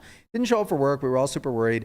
And then Seabach had to go to his apartment and find him like just gone. And he was in his 20s. He was super young. Yeah. It was really, it was messed up. And then we had like this tribute show. And I still have it on my laptop. Like, you know, every now and again I'll go back and listen to it. Just super emotional. But really it was very much reminiscent of what I think you guys have built here, and why it is that I think you're as well received as you are, certainly by me. And it seems like everybody who, you know, who's figured out by now that, you know, I just don't know. Is there anything else that you guys have ever felt filled this vacuum the way that you guys are doing it? Any other show? I mean, you bring up PokerRoad, but before that, or after PokerRoad that? really strikes a chord with me, because it was so important to that era. We had no access to behind the scenes back then. Yeah. Video wasn't a thing. Right. Ivy was absolutely beyond reproach. Yep. Even Negreanu, who's like, you know, at this point probably too approachable. Yeah. Was still just like a still mystery. So for guys like Brian and I, who were in year 3 of being a pro, right, we had no idea what was going on, and we were just getting to the point of starting to travel some of these stops. I listened to every episode. I mean, I waited. Literally. I waited for them to drop. Like, I had an iTunes account strictly for PokerRoad. Oh, that's dope. And I was just like completely obsessed with it. I loved the decor, or the back and forth with everybody. You know, it was clear that it was a passion project, I think, from the start. Yeah. And the addition of Gavin, who, RIP, like, I got to know him a lot better once I was more developed in my career. Sweetest human being on earth. yeah. But man, did he play the role. Like, For sure. The Yeah. caveman Perfect. role, the Yep. Ooga Boogas, like, he was just so good Yeah. at kind of being that heel and taking on the chin and rolling with the punches. Yep. Like, it was so entertaining, man. Because And- he didn't take himself too seriously. I just feel like, you know, you really, I don't know why some people just can't just chill and like not and be that. I remember I brought a gastroenterologist on to talk about the Taco Bell bet. Like, there was like, you had to eat $100 Taco Bell in like 3 hours or something. Like, we really like leaned into everything, man. And then Joe wouldn't cut us in on merchandise when he started selling stuff. So Gavin and I created a clandestine operation to create our own merch, and it was called Shirt Road. So like, we undercut the sales of people started buying our shit instead of his. And we're like, dude, and I would do Shirt Road updates. It's like, you can't do Shirt Road updates. This is my show. It's PokerRoad. You can't plug your thing that I told you can't do. I'm like, I'm doing it. What are you gonna do? What are you gonna do? Like, it was so unbelievable. We were off the rails, man. Yeah, I think so much of like what that represented and how Barry like had the vision in place really to grow the community. He understood Ivy's role in it, where it's like, yeah, we want to still keep him, allow him to have that shroud of mystery, but I just want to give you guys a taste. I want to give you like a 5-minute clip of him getting off a private jet, going to gamble somewhere in the middle of the world. This anomaly, this total enigma that nobody knows anything about. Still Just to this rumor mill. day. Kind of. Yeah. Less so, but yeah. Less so, I mean, but, we know. just couldn't monetize it, I don't think. I mean, I've never had a role in that, but I really do think it was too early, because now you look at, there's a million ways to make money off of content. There were no monetization Look paths at- Back then, no. Look at some of the stuff that we all watch and that's successful in its field. And you kind of are like, really, man? These dudes are making a lot of money doing this? And you kind of, I'm not going to name anybody, but I'm like, this is garbage. You know, this isn't really good. And it should motivate you to be like, all right, look, clearly, if this is making money, then I can come in and I can do it. But it's also a big commitment, as you know. You know, Yeah. like I expected to walk in here on some super festive 100th episode. There's like streamers and balloons and cake. You guys all look burnt the fuck out. Let me just tell you right now. Like, is this the last one? Am I just like sliding in before you wrap it up? Like That conversation was had on Friday. We had Last week was rough. Yeah, right? we had a really rough Thursday show, and on Friday I had caught wind that Christian wasn't going to be here. Conrad had to escape to New York for Lord knows what. Actually, what happened was, okay, so the FBI's been watching, and Dr. Mamacita, who's been an alias in the chat for all this time, was actually an undercover agent. She deported Christian. Conrad, our hood lawyer, had to fly to the DR to try to get Christian out of trouble, and here we are scrambling, trying to put a show together. I'm sorry, I just paused. So first off, the FBI is actually in chat rooms on podcasts. Under the alias Dr. Mamacita. Yeah. Fantastic. Okay. Sorry. Chin's Dr. Mamacita. Chin's Dr. Mamacita. He needs to stop. Wow. And literally they will dedicate that much to deporting one person? Yes. Yes, for reasons unknown. Wait. So we my know. boy Chin was an illegal? Well, no. Well, He still isn't illegal. Actually, I mean, this is fantastic. I'm running a bit, but he does have the prototypical fake birth certificate. Right. Was he in Little League like at 18, like pitching with 13? So the story he tells that's me, kind of a DR rite of passage. the story he tells me is that his mom had to give him a birth certificate that made him a year older so she could put him in daycare so she could work. Right, because clearly, I mean, it's not like she was retired. Right. Yeah. So he actually has it in the wrong direction, where his birth certificate has him older. So he got fucked in Little League. Whoopsie. I love it. I mean, look, it holds water. Conrad is the hood lawyer. Self-proclaimed. Yeah. But we've went with it. I Do you want to know the backstory to this? This is hilarious. I should have brought this up in the early report. So the very first episode we dropped was the Did we day delete that episode? we did delete We it. did, right? Oh, The so very you have a first one? dumpster fire episode. Yes. I love it. We have was a couple. episode We have a one. couple. We have another one where I dressed up. all I dumpster got fire. full. Maybe we can put face those on paint from Patreon. drag queen. Oh, wow. But That's strong. yeah, I like it. I lost a prop. But the very first episode was when Gall was indicted by the FBI for like money laundering or whatever. I don't know if you're aware of this. I remember, yeah. Okay, yeah. So He's Conrad, running like the machine thing. Whatever, it was video poker or whatever. Right. So Conrad was scouring the internet and he came across this case of California versus someone with Gall's last name, but a different first name. And he's like certain that this is Gall. Yeah, he was messaging like all day and night Just about blowing us up over it, right? And I'm just like, wow, this is great. So I tweet out the actual document that he finds and I go, is this legit? And, you know, I was just crowdsourcing Twitter and they all seem to corroborate it because why wouldn't they? They don't know anything. Yeah. So the next day, after like digging through, I don't see anything that's insinuating this isn't Gall. So we run the show, but we didn't do it live. We did it on tape. Uh-oh. And we go through this whole thing about how this guy actually already had a case against him for like whatever. He settled like with the FBI for millions and then they rugged him. And it was this fascinating story, right? We go through this whole thing and Conrad's just puffing his chest because, you know, he discovered he's the hood lawyer. He broke the story. Yeah, he broke the whole thing. Right. I get a call from Feldman the next day. He goes, hey, I saw it because we put a little teaser clip out. He goes, I saw the teaser clip. I just want to let you know that isn't Gall. That's just someone else. And I go, That was Havid. I go, what? He's like, yeah, like they're not even related. There's no correlation whatsoever. The show was probably so good. And He's like, You he's should have like, heard Conrad the whole time defending his position. Like, hey, I told you I was a hood lawyer. He's like, I This is said maybe. fantastic. He's like, You gotta walk it back. I didn't confirm it. I was just asking if this was so good. I was Could just be doing him. my due I didn't say diligence. It was Like, him. You didn't do any due diligence. You just suck a dick. Yeah. So shout out to Feldman for saving us from ourselves. Yeah, but that's yeah, fantastic. we had to burn the entire first episode. We came out a day later than we thought we would because we had to re-record. It was fantastic. I had a group of friends who knew that I was coming on today. One of them chimed in because with regularity, all of the cocktail waitresses of late who have been walking into the game at resorts, and I've seen Melissa down there. I know she plays over there from time to time.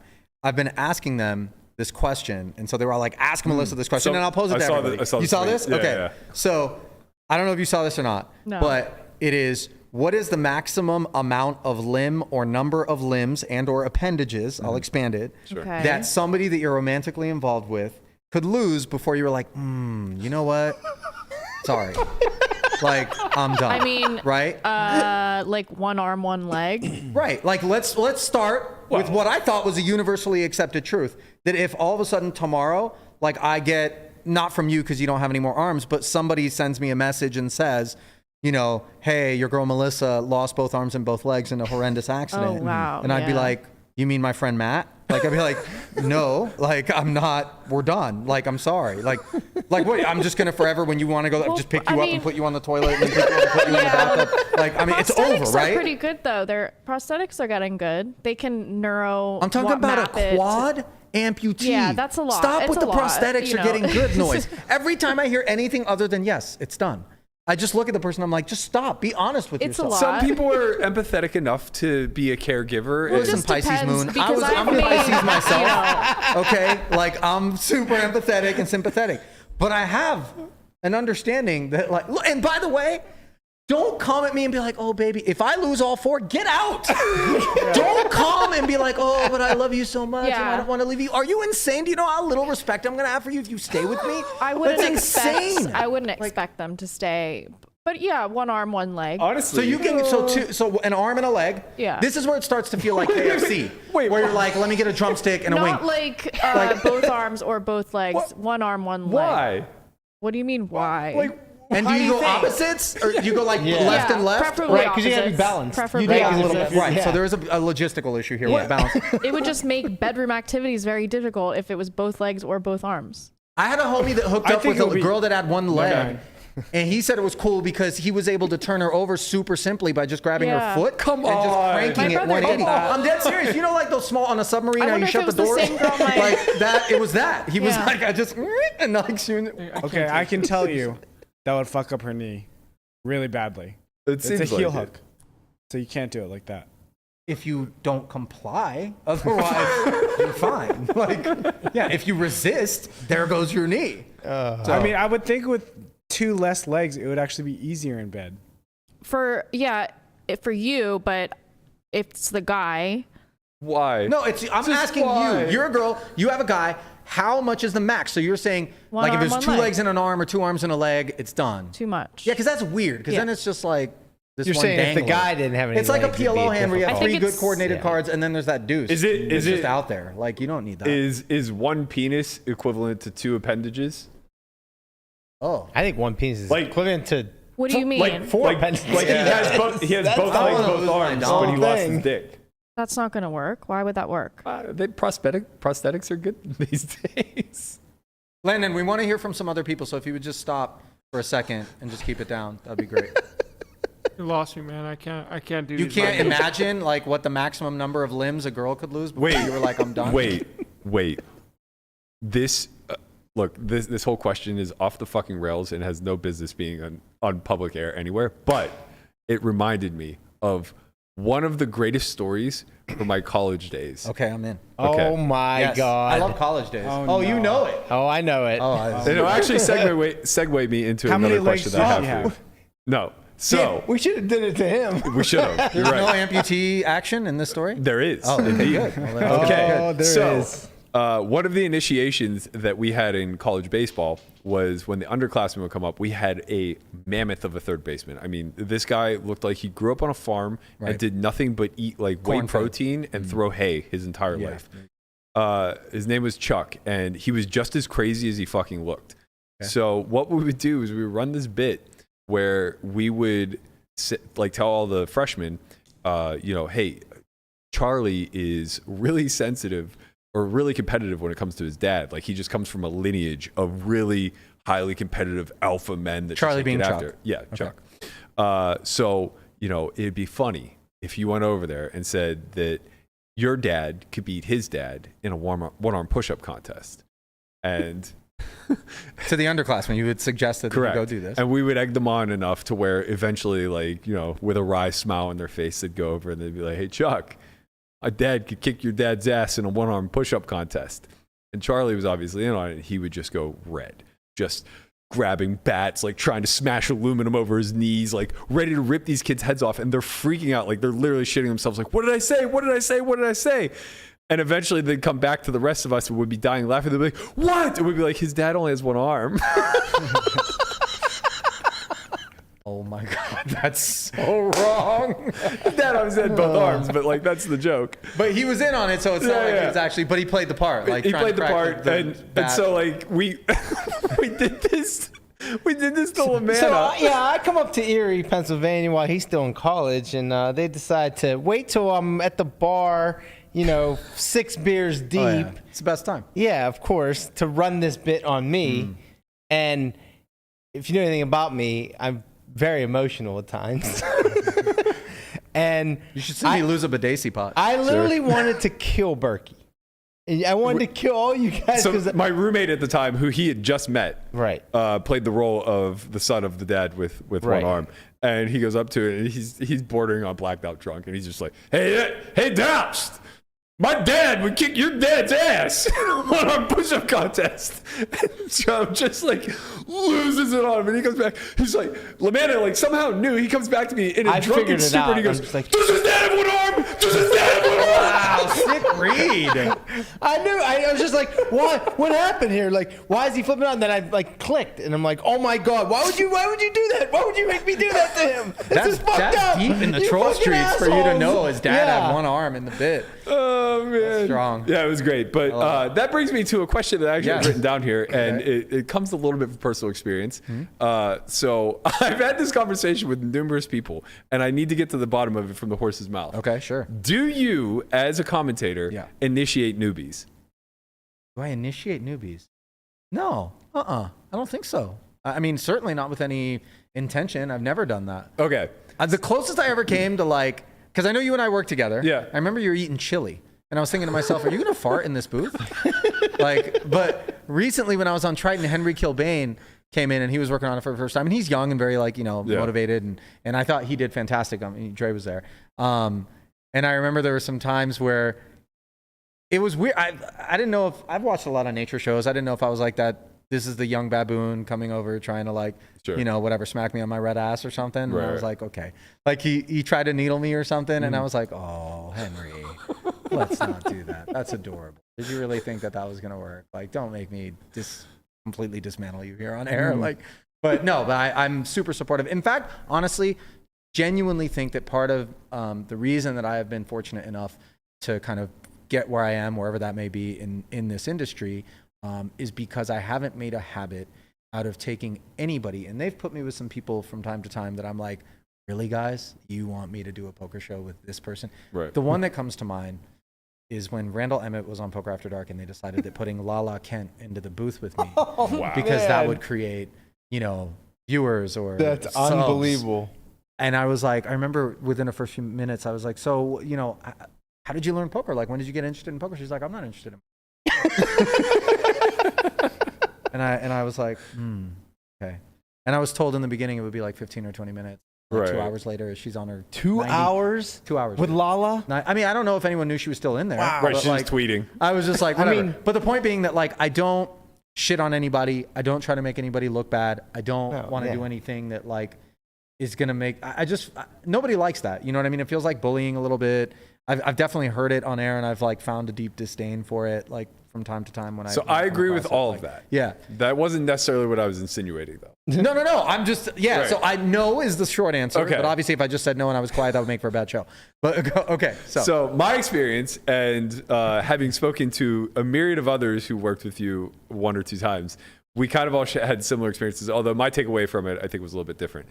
I think that you do, and I'm going to compliment you in the way that you do it, but because I don't know if it's intentional or not, but it does feel a little bit like an initiation. I think you do a really good job of creating a moment that is, or has the potential to be awkward, but it's safe, if that makes sense. Okay. Right? Like, you really throw them into the deep end in a way where they can't really drown, but in the moment, they don't know that. Yeah. Like a curveball, but it's like, you're ahead in the count, so it's okay. Yes. There were a couple moments where I don't recall what was happening, but I definitely let my guard down because your banter tends to allow that to happen. Oh, for sure. Yeah. And out of the blue, you kind of just like hit me with a backdoor slider where you're just like, so on a King 5-7 two-tone board, what does your c-bet range look like in this particular spot? And I'm just like, are we fucking doing this right now?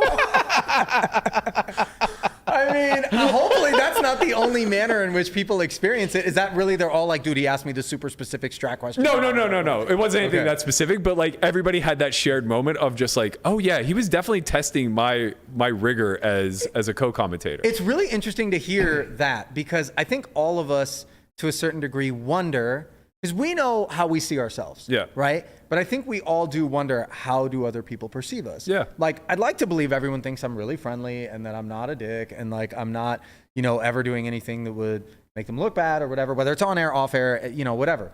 But then you don't really know until, and even like you can't ask someone because there's always still that, well, I'm telling you directly, so I don't want to hurt your feelings or I don't want to say. So to know that these are stories exchanged without my involvement, without, and this is what the takeaway is interesting. I didn't even realize that I have all these stories from back in like 2016, but now I can look. I think from Triton, you're like a very loving person, actually. Like you take care of people. You're really good with newer people or people on the floor, etc. But back in like 2016, maybe 2015, what I heard was Ali will test you a couple times, and if he thinks you're useless, he'll take over the whole broadcast.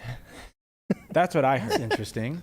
Huh. I too heard that, and whether any of this is true or not, I totally walked away with this like proud sense of achievement where like after the broadcast was over, I just remember us like exchanging a few pleasantries where you're just like, yeah, good job. Like, I can't believe this was your first time doing the World Series, whatever.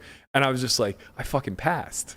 That's so fun. I passed. I don't see myself in any way, shape, or form as an intimidating figure, but I think now, like trying to put myself into the shoes of somebody who's never done it before, coming in and seeing like, oh, this guy's done everything for so long, and maybe he's an important or influential person, and what he thinks of me is going to carry weight or whatever.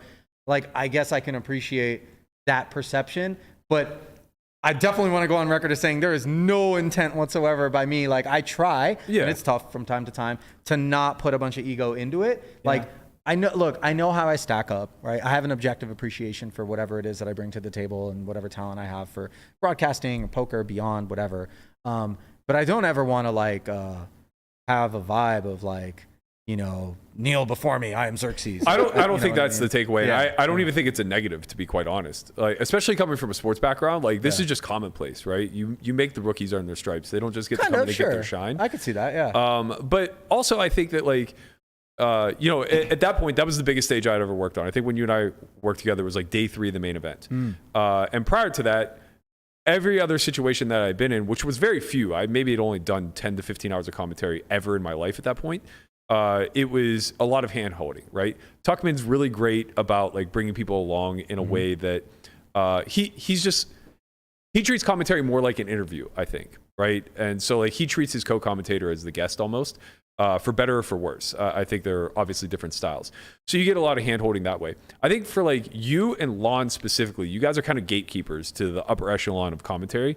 And when you're in that co-commentary position, you know that what you're about to do analysis on is a big fucking deal. Sure. And I think the difference is that Lon is, he's just, I don't want to sound reductive, not just, but he's the voice of the WSOP, but not in a strategic way. You have chops, right? Like you have a background in poker. Listen, I have chops because I've sat next to guys like you and Nick and people who really have put the time in the work in. You know what I mean? Like, think about it just by osmosis. The opportunity, I didn't catch whatever it was. I'm sure it was a great I said Lala Kent. Oh, Lala Kent, yes. You didn't ask her about her C-betting frequencies? She's like, what? C-cup? I definitely have benefited tremendously. I think, not that we're talking about double board Omaha High or Badusa, Right, but like just in general, poker concepts that I don't think I ever would have been exposed to because I just am not going to dive into it that deep as a non-tournament player. I've had the ability to like pick the foremost minds. I just did commentary with Jason Kuhn for Triton, and I've worked with Daniel and I've worked with Nick and a whole host of others. And it's kind of cool because when you work with not just one person and you work with a whole bunch of different people, you do see that there's varying opinions. There's some groupthink, there's some core fundamental, but then everybody decorates the house a little bit differently. You know what I mean? And so, yeah, it's benefited me tremendously. And in moments where like, unfortunately, from time to time, because of like the nature of a rotation, I'll get paired with somebody who I feel like is more supposed to be in the play-by-play lane than the analyst lane. And so there's some redundancy there. And so I know that I have to call upon that in order to maybe infuse a little bit more of what would be the analytical side. And I don't feel particularly qualified. If I'm not out there playing the game, right, as a tournament player, then what am I really doing? But I know, like, look, I do understand certain concepts, and I have learned them from being beside these guys, and I feel super lucky. And a lot of people are like, dude, why don't you play No Limit? Why don't you play tournaments? And I'm like, look, when I play poker as my exclusive source of income in my 20s, it was stressful. And it was a lot easier than it is now. Yeah. Right. And so, you know, I like just being able to play a mixed game, a bunch of carnival games. There's not solvers on all of them. The dudes that we're playing with are mostly Rex. There's some pros. Actually, one day I looked around the table, we tallied it up. There was 14 bracelets sitting in my game. Yeah. And they're like regs. And okay, the bracelet is not the end all determinant of if somebody's a great player or not, but it's a okay barometer. Yeah. You know what I mean? And I realized, like, look, as long as you are a positive social contributor to the climate and like get that, like, we're all here to have fun, and like you're not trying to be a killer or a shark, at least ostensibly, you know what I mean, with the headphones and the sunglasses and the hoodies, we always talk about that, like creating that bad vibe, then you're welcome to come play, you know what I mean, even if you're going to beat the game, like, it's okay. And we've only ever had to like keep one or two people from coming around and playing, but yeah, man, I just want to play for fun. And I honestly, going back to that fun concept, like, if anybody walks up to me, and I hate this happens so much, dude, I love your commentary on high stakes poker. I'm like, it's the one show, dude, that I've never worked on. But I just smile and say thanks, you know what I mean? Because I know, whatever, they've heard me, they don't really know what the name of the show, whatever. Exactly. But all I want, when It'd be real like, insulting if they said, I love you on No Gamble, No Future. Oh my God. I'd be like, what? That's Jeff Platt. No, I like those guys. And what they're doing is cool. But the point that I want to make about when people come up and they say, I like your commentary, the only thing I ever ask, and even like other guys who are our peers who are pros or whatever, and they're like, oh yeah, good job on this. I'm like, did you laugh? Yeah. Right? Even if Bonomo came up and said, I thought you did a good job, which clearly he would be analyzing not from like an entertainment standpoint, I think, but more from like you talked about the poker properly, because that's where his lane is. I would be like, did you laugh? That's all I care about. Because right now, think about how competitive the landscape is. We don't even have remotely close to enough bandwidth to consume the infinite amount of content that is out there right now. Before, it was like you could watch the shows that everybody was talking about in the zeitgeist. Now you have Hulu and Netflix and Amazon Prime and Network TV and Twitch and YouTube. And it's like, you just are never going to be able to see it all, right? So if you give me the humble privilege of being your choice for entertainment, I better freaking deliver. That's how I feel about it. And if you're going to pay $10 a month, right? Or whatever it is, promo code, I don't know what it boils down to, yearly sub. But if you're paying anything to watch me do a thing that I enjoy and that I like, really have fun doing and feel super lucky to get paid to do, then I just want to make sure I'm doing right by you. Yeah. And for me, the barometer for right by you is making you laugh, man. Because life's a grind for a lot of people this day to past day. summer, you know? Oh, you guys killed it. Yeah, dude, it was Absolutely amazing, right? killed it. Like, Yeah. it was good this summer. Next level. I mean, you guys have always had a good rapport where it's been funny, but like this summer was unfucking hinged. I love it. I love it, man. I mean, yeah, it was. I found myself watching for the commentary, and I think that is a huge note for you guys to like really hang your hat on. Yeah. Where it's just like, come on, man. Like, people are tuning into the World Series of Poker for the Main fucking event. commentary. Yeah. Right? Yeah. Like, that's it. That makes me super happy, man, honestly. And especially makes me happy because as a content creator yourself, and as somebody who's a pro, and as somebody who has been around long enough to kind of have a proper framework to reference, like, where do you lie in the continuum? Yeah. Like, that's high praise. And it makes me very happy. Like, this year I could feel it. The night shift was a happy accident. I kind of just brought it up to kind of tilt Nick because he didn't want me to do it. And at one point I called him the needle to my happy balloon. Like, not this year, but in the beginning. And then like I tweeted the peanut butter and the jelly with the two headsets on it and us in the background. Like, it was all just, because The bits you guys were even running. thing. Yeah, like even the bits you guys are running pre-production or like pre-show, where he's like filming you coming through the door. Oh yeah, his annoyance with that, even if he's just leaning into the bit, is just so good. Oh, I was so Squid Gamed out last World Series. I was so juiced about the whole thing, and he was just like, "Dude, stop with the Squid Game." But of course, look, he loves it too, right? Yeah, he fronts like he hates it, but to have a guy who's enough of a lunatic to go and buy some bootleg, made in China, lead painted Squid Game costume and walk into the booth and like end up with mesothelioma as a result or whatever. I don't know. Like, you know, I mean, he just, because I don't think he would go there, but he likes that I'm willing to go there. You know what I mean? Like you putting on drag makeup, like, I don't know, maybe some of the guys here wouldn't do it, but they love that somebody's on the team that would do it because it's fun. Yeah, you know what I mean? It's like, it's harmless, and you need that, man. Yeah, it's harmless for sure. I guess this will be the last thing I'll ask, Sure. according to commentary. Do you have a short list of like bloopers or things that haven't made air, things that just either you went off the rails or you witnessed something off the rails, something where the producers were just in their ear going, guys, we got to take that one out? I was surprised that I got blowback for suggesting that strippers should tattoo like payment app QR codes on them. I thought that was pretty. I'm like, I know. It's kind of ingenious, to be honest. I know like how far out there I can be. So when sometimes they come in, zero in on something that I'm like, that's relatively benign and a good idea. Yeah. Like to boot, like that one threw me off. There's one thing, like I have this reputation for having horrible punctuality when it comes to being on air. And like, I almost think subconsciously I'm gamifying it at this point to see how close I'm with you, man. to when the show actually starts. Can I get there? I have this producer, Dan, shout out Dan. I don't know if he's going to be listening to this or not, but he is one of the most consummate professionals, super immaculately prepared. Like he was brought up under the tutelage of a guy that executive produced the Super Bowl. Like he is a pro's pro in terms of production, right? And I am like this lunatic. And so I know for him, his way would be to show up an hour before every stream and like look over everything and like, you know, pour over it. But I remember one show I came in, I'm not exaggerating. I was running down, this is when we were at Aria, the escalator to Omnia. I was every third escalator step on the down. I was like Super Mario all the way down, panting, okay? As the show open was coming to a close and I was supposed to open the show. I think it was 9 seconds before we went to air that I popped into the booth. And the crazy part is they didn't have a backup plan because they just kind of know I'll show up. And it reminds me of Gavin because it didn't matter with PokerRoad. I could have known Gavin was like asleep snoring behind a dumpster at a casino at 7:30 in the morning that day.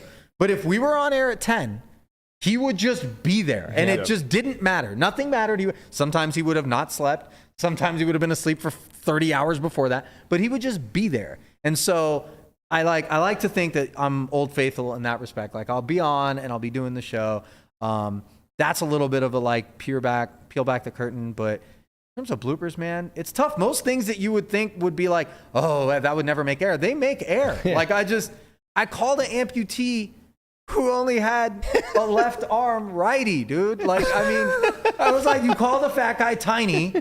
So by that same logic, Nick, and it's so good because when I have these moments that I know they're like in my little processing center, and I'm like, Ali, you know better. Like, you probably shouldn't. And then it starts to take the elevator up toward my vocal cords. It doesn't really stop in my brain all that often.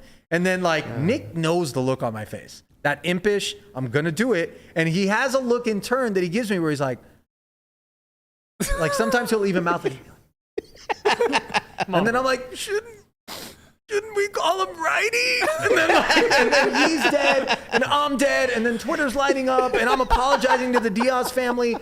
But it was funny, like, I don't know. And it's the night shift, so it's like it wouldn't necessarily play with Lon, Norm, and Jamie, but like, I really don't care. So it's fine. I mean, I do, don't get me wrong. I do deeply care. I want to entertain people. I want to make a good product. Sure. But like, I don't care about like, whatever, if there's a misstep or, you know, I think the funniest stuff is bound to like maybe offend someone. Like, what about from like the actual coverage standpoint? Like, does anybody like ever get unruly on, I mean, you've done so many broadcasts. Anybody like who I've been in the booth with? No. Like the players that you're watching, they're mic'd up. My favorite memory was when Billy Baxter was on a Dolly's game and he took a phone call and he didn't understand that simply stepping 8 feet back behind the table would not cancel your audio. And Billy's another favorite of Nick and I to like get into an accent and just like go down some fictitious, you know, narrative about his backstory or whatever. And Billy is like, hello? Mm-hmm. All right. That's 50,000 on Houston plus 3. Booked. and hung up and walked back to the table. And I was looking at Nick like, I'm fairly certain we just listened to the commission of a felony. Like, I know it doesn't feel that bad, but like, that's bad. And then I said immediately following tonight's broadcast, our newest show, Billy Baxter's Phone Calls. Like, it's a pilot. Let's see what we get. Like, that was a moment where I was like, okay, this is a little bit dicey. But I don't know, man. It's tough to like single a whole lot of things out. I've done so much of it. It's evolved so much. I mean that's it's a not good a story. cop out, but that one was pretty good. Very wholesome. Wholesome. Sort of. You know, I took a 50K bet on the Rockets. Like, okay, guy called me up and booked it. Like, okay. He told the story. I don't remember if he told it on air or not. Like this. I know you want to get. No. I'll keep you as long as you're willing. I think there was a moment where, you know, I think it's fairly well known that Billy has a special needs child, and he was talking about it at the poker table. Apparently, Nick was there, and Billy was telling everyone that, you know, as he had been dealing with some phone calls or some stuff was going on or whatever, and he was, you know, if I ever end up like my boy, I want you to take me to the top of the Hoover Dam and push me right off. Like, I was like, holy shit. And Nick is just like dead, like telling me the story. And I'm like, damn, man, that's on it. Going back to the limbs thing, Melissa, like what, it was 2, you said? 1 left, 1 right. And that's balanced. One arm, no one one leg. else really weighed in. Landon, have you said anything? Are you here? Landon, is that you? I'm out, dude. So you don't want to go on record is what the maximum number of, just in case you fall in love with an amputee and then she holds you to it, or what? Like, or somebody loses something? Or No, I just don't think love is real. you don't think love is? Oh, so it's from extreme apathy, not some weird virtue. He's so full of shit. Yeah. Allie, he would marry a girl tomorrow that required him to wipe her ass for the rest of her life. Like this man. Are you lonely, Landon? No. That's not what I meant. It's not a desperation thing. This man is all heart, top to bottom. You're super softy. If he cared about someone, he would go above and beyond. Don't let him play the apathy card. Landon, who hurt you? Ali, I left him for Who hurt Landon? I left him for a month and a half, and he's still not angry at me, but it still hurts him. Is there abandonment stuff? Let's get into it, Landon. What I mean, maybe for our 100th episode, the takeaway should be we fixed Landon. Yeah. Are you broken, Landon? No, he's not broken. There's no fixing going on today. There's no fixing you, but you're not broken. That's not true. The gym will fix you. The gym. I've heard the gym is a good way to get the evil. There's some evil in this room. Are you like the recipient of the evil, or are you the possessor of the evil? Sometimes we're all the recipient. When did you become a philosopher? What, like, Landon, it was a Got a lot simple of time to question. think over here, Ollie. Huh? Dude, it's freaking Jesus. But like, Landon doesn't like me. You want to switch seats? Let me go over and sit where you're at. You come over here. We need a couch. And That's then we'll the make problem. a thing. You know what I mean? I'm not even going to invoice you for this. How much people? I pay $200 an hour to talk to somebody. And half the time I'm like, dude, I'm better at this than you. Like, that seems to have some narcissistic little undertone there. I gotta tell. Have you guys experienced this? I'm like actually commandeering. Sorry, tell me to shut up and get off the show. No. But when I moved to Vegas, one of my first things I noticed was everybody who is tasked with being a professional in some capacity, whether it's a lawyer or a real estate agent, those two in particular. But just anything, I'm like, you would get eaten alive in like a real market. Oh, yeah. For what you do. If you were in New York or San Francisco or LA and you tried to like be this contractor or this lawyer or this real estate agent, you would get shit on. Like, seriously, I paid a lawyer to write something for me, and she sent it to me, and I was like, honestly, this is embarrassing. I can't send this. I can't have you send this. Here's your check, but like, honestly, never work for me again. This is bad. Like, you've experienced I mean, this? I Do you just have know appreciation friends for this who've gotten phenomenon? into real estate that I thought, like, I knew them prior to their job. And you're like, you're dumb. And I just know they're incompetent. Yeah. Like, just to top to bottom, I wouldn't trust Yeah. them with my dog for an hour and a half. Yeah. Let alone buying $1 million home. Yeah. And then I see them posting on social media every day, like, closing costs are going down. It's like, yeah, because you suck at what you do. Yeah, exactly. 2.5% now. Yeah, because I shouldn't even be giving you that. Right, yeah, like they yeah. really don't do anything. That is one of the more parasitic industries. It's like, wild. like so ex-stripper can't do that so bad. anymore. I mean, I'll they're be a not real estate even agent there because I to like show dressing the up and house. being. What's that? What's They're that? not even there to show the house. I open the door and they're like, "Oh, are you gonna show us the house?" I'm like, "You could pay me and I'll do it, but I'm not getting 3%." Oh, wait a minute. You have your license? No. no, but I'm about currently to get selling it, my seeing house. how the competition is. Okay, so you had an experience, and then you were like, because I told somebody to do that too. We had what was supposed to be one of the top agents in Vegas. Dude was just a nightmare, and I was like, it's terrible. you could do this. Like Yeah, these it's guys one are of the getting worst showered with experiences all this ever. money. Also, I don't know if this happens to you guys, but on Facebook, like for some reason, like my old friends that become real estate agents, they can't stop fucking talking on Facebook. Oh, it's the About same. all the real estate stuff. yeah. It's the same as like Fannie Mae or not Fannie Mae. What the hell is that big Mary MLM? Kay. What is it? Mary Kay. Yeah, Mary Kay. Sorry, it's the Yeah. same thing as like Mary The Kay. pyramid scheme. People Same get shit. indoctrinated by the Herbalife. MLM, and it's just like. Yeah. Also, what they're not telling you, maybe this is less true for real estate, but for sure MLMs, like they're paying a healthy monthly to be a part of this broken system. They're just like, look, man, I'm funneling all this money up to my above guy. Yeah. Somebody better buy some shit, Yeah. or I'm going broke. Yeah, yeah. I was at a coffee shop the other day. There was a sign that just had MLM with a circle and a line through it.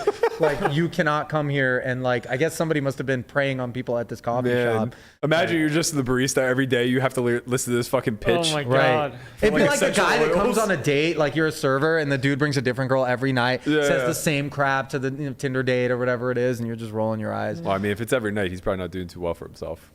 Eventually, Or or the other way around, he's doing quite well for himself. We don't know. Speaking of doing quite well for yourself, Right. I'll get you out of here on this. What is your passion or obsession with flying private? Oh, I have somebody that plays in my game who is involved in a private aviation company. And so I'm like, first off, I just love travel. So let's Sure. just back it up even Sure, further. sure. Like food and travel are my jam for sure. And so he has flights that are being, it's actually pretty gross in terms of the environmental impact of it. Like, never mind, just people flying private is pretty bad for the earth anyway. Listen, I haven't owned a car that got 20 miles to the gallon in 15 years. So like, let me just preface with that. I'm not exactly doing my part, but these planes fly empty to go pick people up all the time. And they Yeah. have some aircraft that are based in LA and that are based in Vegas, and I'm back and forth. So, anytime that they're going somewhere, I'm like, yeah, let's do it. I definitely try to make a point of not pretending that I'm paying for any of it. Oh or yeah, that, I like- wasn't of that impression Okay, at good. all. Because I do feel like right now, you look at the thirst trap, I don't want to be a part of that at all, where people are fronting like they lead a life or they have all this money and they're so successful when like an infinitesimal quotient of those who try to be influencers actually are getting paid the real money to be influencers. Right, yeah. And what is real money, right? Because if somebody's like, well, I could have made 50K working at Dunkin' Donuts, but now I'm making 50K being a Twitch streamer. Yeah, but 50K like is not going to make Same a life buying for power. you. You know what I Yeah, mean? And it's an insatiable beast. You see it. If you stop doing 5 days a week of this show, like it would be tough because people are going to be like, oh, well, I better go somewhere else. Oh, and 100%. consume. So now you've opened up this Pandora's box, and it is tough because you have a life you want to live and there's days you don't want to come in. These influencers are miserable people, man. They're so deeply unhappy. But when you look through their feed, you think it's the greatest They have to thing on put that earth. percent on, or And- it won't work for them. And the worst part about that is very few of them are willing to be honest about that. And they're breeding a deep sense of inadequacy in their peer group as they consume not just their feed, but every other feed, which is a human highlight reel. And this is not novel thought. I mean, it's been explored. And now I'm looking at my life like, oh, well, I cried in the shower and I didn't have a regular stool today. Like, so how do I measure up to, Tatiana, who is like playing with lion cubs in Dubai? Sure. Like, Tatiana's also Well, like peddling something perhaps, but If like, they're in Dubai, yeah, Dubai. Have you been hit up by the princess from Dubai yet in I your haven't. DMs? I'm a little insulted. I mean, we do have this whole bit going on of how much would you need to get paid for for you to shit on a sheik's chest? Oh, yeah. Really? Like, do you have a number or no? yeah. What's the number? And do I have to be a actually sheik? talked to my brother about this the other day. Whoa, time out, pause. You talked to your brother about the number for you to shit on someone's chest? Yeah. Wait, time out, pause. You talk to your brother? So my number for shitting was 150K, and to be shit on was 350K. Wow. Wait, The fact that you're open to getting shit on, we should probably... Landon, we'll put a pin in your issues. 350K is pretty good. 350K is a lot of money, Yeah. Ali. 350K is a lot of money. Now, to give you a little backstory of this, this was proposed in a hot tub with some hot girls who actually had been propositioned. to shit on someone? Yes. And they wanted to know what the number was. And they were throwing out obscene numbers, like $1 million. Oh, where you're just like, stop it. Yeah. Just stop it. Yeah, they were like, you shit for free in a porcelain Right. They were like, I tank. turned down 50K. I go, that is ludicrous. And they go, what's your number? I go, 1,500 maybe? Like, don't Poop on care. someone? Yeah, like, Yeah. do I have to look him in the eye and jerk Yeah, off? yeah, No, yeah, right, okay. right. So I don't care. And I knew Melissa was a reasonable human being. So I called her into the conversation and just threw out the hypothetical. And I go, how much would it cost? And she, without a beat, goes, I don't know, $350. Yeah, I was joking. Wait, whoa, time out. Like, But then she found out there was a Not my reasonable, actual and then there's underselling yourself. I Like, don't that's the think I thing. said She that found out number there was a either. market for it, and the price went way up. Obviously. okay. I'm just gonna You're just gonna what? Eat fiber and then come call us? Like, because there's no way for me to even speak anyway. Oh, go ahead. I don't think that was my number, but it's definitely not my number now. but your number now is 150K to poop on someone? To poop on someone, yeah. To be clear, too. But if somebody walks up with 100,000, you're not saying no. That's what, like, I always go to this like reverse auction thing. Where Yeah, I'm like, I don't know. Like if I don't just wrote a check I don't right now for really 100 like dimes going and was in like, that poop on me, direction. you're If doing somebody it. comes up to me and offers 100K, then I'll say 200. So you can meet at 150? Yeah. He's sure. What if they offered you 100K and then you said 200 and they're like, stupid, and then I'll walked say away? sorry. I'll And find just someone else. walked There's away. plenty of princes. Okay, that's fair. All right. Sorry that you're not rich enough. Wow, the That's evacuation strong. angle is a Yeah. strong negotiation. tactic. She's been watching. Yeah. She's been watching the sugar babies. What have you done a 23andMe? Like, do you know what percent Eastern European you are? 0. Because that comes from that. Like that part of the world is my stone 0, kryptonite. but I have like some German. Have you dated any Eastern European? women? One. How'd Yeah. that go? Great. Really? She's wonderful. I mean, she's Come actually on, really great, awesome, top to bottom. She's amazing. Yeah. She's actually coming to town tomorrow. Where was she from? Serbia. I don't know if maybe it's more Slavic. Is Oh, Serbia I know who you're Slavic? talking about. Sorry. You showed me pictures. She's coming to town tomorrow Yeah. to celebrate the 100th episode, or Yeah. Yeah. 101 tomorrow. 101 tomorrow. Is she gonna be on? Are you gonna No. bring her on? No. Why not?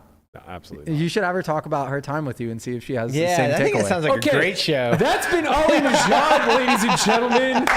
A gentleman and a scholar, always brings the fire. We really appreciate you coming into the studio. Hey, don't be a stranger. No, man, for sure. Let's do I'd be this happy to again. come back and have some fun. But I would like to sit between Landon and Melissa, and I also would like them to have to put their devices in like a Faraday cage. I would be Faraday happy cage. to not There's- only facilitate that, but to make that the whole show. Do you know what Amendment 8 is in the Constitution? Yes. No cruel and unusual punishments. Absolutely fucking not. You think having to sit next to me would be cruel and unusual punishment? More cruel, less unusual. We've just been texting each other. What? I want to read your text thread then.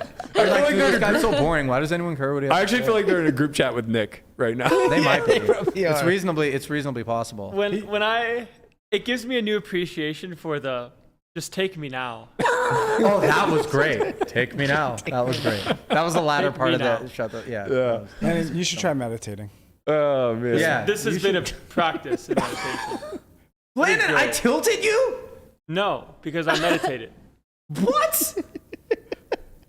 Landon, I wasn't even trying. This is too much. Okay. We're going to cut the All right, break. We're going to come back for the third hour. Brian is going to pick our 5 winners for the homeschool giveaway. You got him? And we're going to Not discuss yet. the future of the podcast. This might be it, folks, after this. This might Thanks be for having where me we're on, at. guys. Appreciate it. Thank you so Thanks, much, Ali. Ali. Thanks, Ollie. Go ahead, Guapo.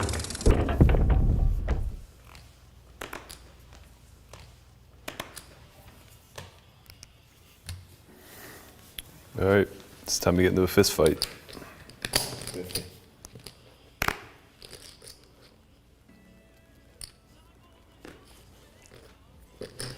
King Jack O here is definitely a VPIP in some facet. Given well, there's a couple of interesting considerations. First consideration is this is a very natural just call for me. However, with Minkin's frequency kind of leaving, the train has left. So it's a spot where I think her VPIP frequency increases. If I thought her VPIP frequency was going to increase through a call, then I kind of like just calling. Yeah, I think I'm just gonna call. There's a lot of good things that can happen through a call, and there's a couple bad things that can happen through a 3-bet.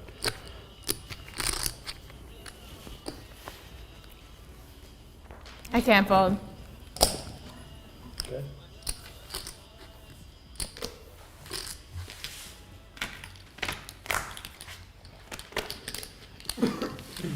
I flop top pair.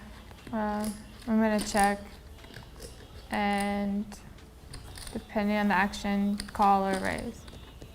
Check. So this flop's actually really favorable for our range.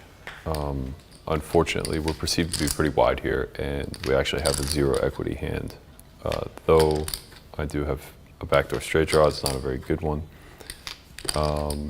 And I'm certainly not going to get to over-realize this spot, nor am I going to get to barrel people off of really even high cards at this point. I would expect if Christian has hands like Queen, Jack, King, Queen with backdoors, he's going to, at the bare minimum, float, if not raise some of the time.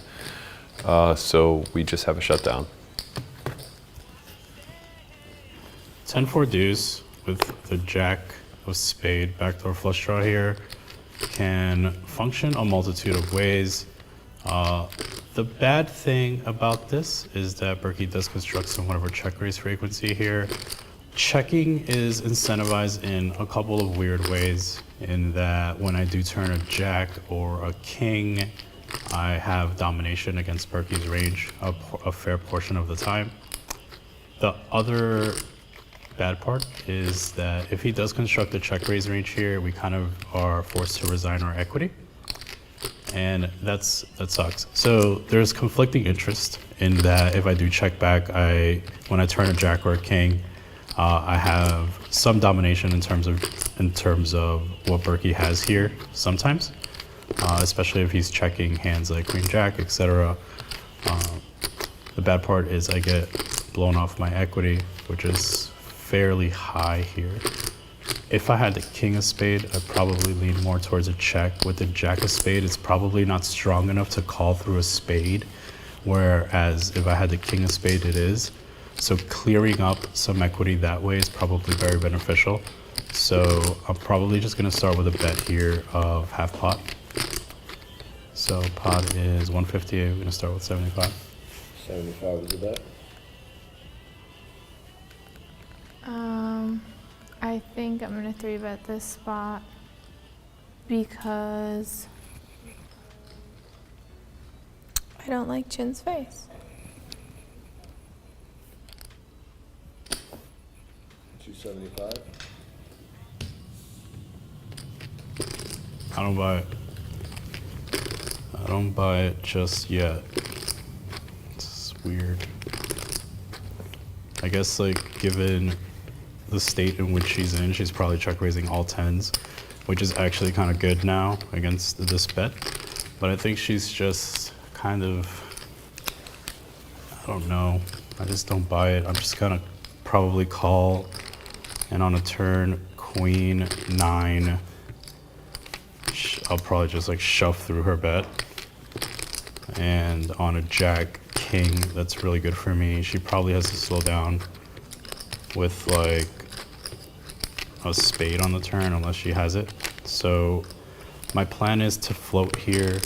On Queen X, I'm going to probably rip through her bet. On Jack X, I'm probably still gonna rip through her bet. And on a King, because it leaves less protection, I'll probably just call.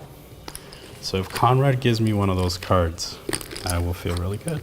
I hope. All right, so let's do it. To be fair, I just want to say I'm not really sure what her range is, so I might look really dumb.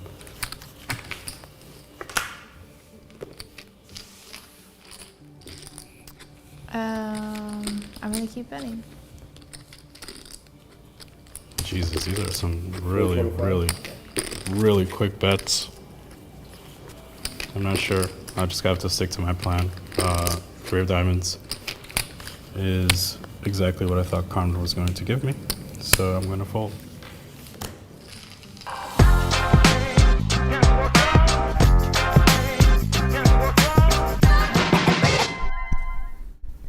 What's up, everybody? Welcome back to hour 3 of the 100th episode of the Only Friends podcast.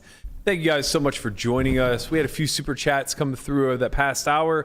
Want to give a shout out to my man, Brandon Shack Harris. Really appreciate you supporting the pod. There were a couple others that disappeared real Brandon before I had a Shack chance. Harris? The real, Oh, shit. the real BCH, God BSH, B. Hi, Brandon. He's something Appreciate or other. it, brother. Appreciate you guys coming through. That was the one and only Ali Nejad for an unhinged hour, as he promised. He delivered. Man, that guy's got stories. Oh, there's so much the that best. he has not, like, he just can't say it on air, surely. Yeah, You there know- was one I was trying to lead him into, and I think he purposefully dodged it. And I meant to talk to him about it on break, but you guys were talking about something else, and I forgot.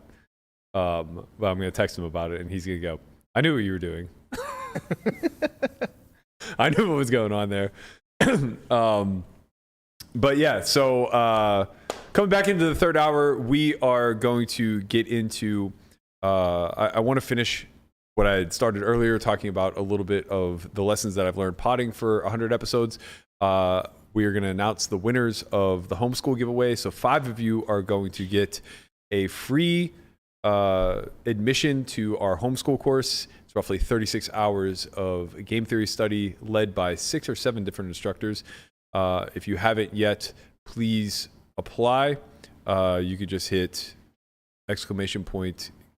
Contest. Yeah, that's right. ! Contest. It'll give you all the instructions to do so. We're going to announce those names at the end of the show. So be sure to stick around for that. And then finally, we're going to talk a little bit about the prospects of the podcast moving forward and what it is that we're trying to do here. Which, honestly, I mean, it might What just is get it summed you up. say you do here? Great reference. Excellent reference. So let's kick this hour off with picking up on the conversation that we kind of stuck a pin in before Ali came. And that is some lessons that I've personally learned hosting a podcast over these 100 episodes with a group of friends. I kind of spoke a little bit about the difficulties of just managing the day-to-day, understanding how to kind of work a room with 6 people. And I spoke a little bit about how it's been so much less structured than I anticipated. And we've gotten a lot better. The crosstalk itself is very difficult. We're going to solve that problem with headphones at some point. But I also think everybody's gotten a lot more mindful of giving each other room to speak and trying not to talk over each other. Trying our best. I'm just not going to say anything.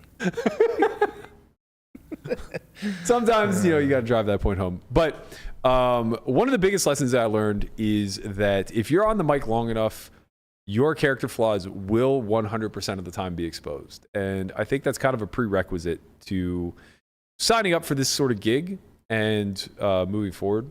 And it's not really the idea that any of us are flawless by nature or that we are beyond reproach. It's more so that most people get to live a life where that's not exposed to the general population. Talking with Ali, we kind of mentioned PokerRoad and both the sort of allure of Ivy and Schulman both. Those of us who, like with Nick, know them a little bit more on an individual level, it's a wildly different character and personality than what you get to hear for a few hours a night on commentary. And I think that's a really difficult line to toe. For them, they at least have the action that's taking place. They have the hands to discuss, their strategy to throw around. So they don't actually have to be all that personable and entertaining. Now, Ali and Nick obviously do a fantastic job of taking it above and beyond, where, like I said, I kind of watch just for them, which is a very rare thing. With a podcast, though, it's different. We are the product, right? Like individually and collectively as a group, we are exactly what people are tuning in for, whether it's the information that we can pass along by being tapped into the community, whether it's for the strategy or knowledge that we've acquired throughout years of gameplay on how this game breaks down at a strategic level, or whether it's just to get to know us a little bit better, get to know, the off the cuff type stuff that we're willing to discuss and joke about and have fun with each other. We do kind of leave ourselves out on an island to be a bit exposed. And the fact that we do this live also just opens us up to speaking out of pocket, speaking out of turn, sometimes reacting a little bit emotionally. All of this kind of, I'm saying all of this because it's been something I've been thinking about for the last few days pretty seriously, that was spurred by two individual events that really had nothing to do with one another, but had everything to do with one another.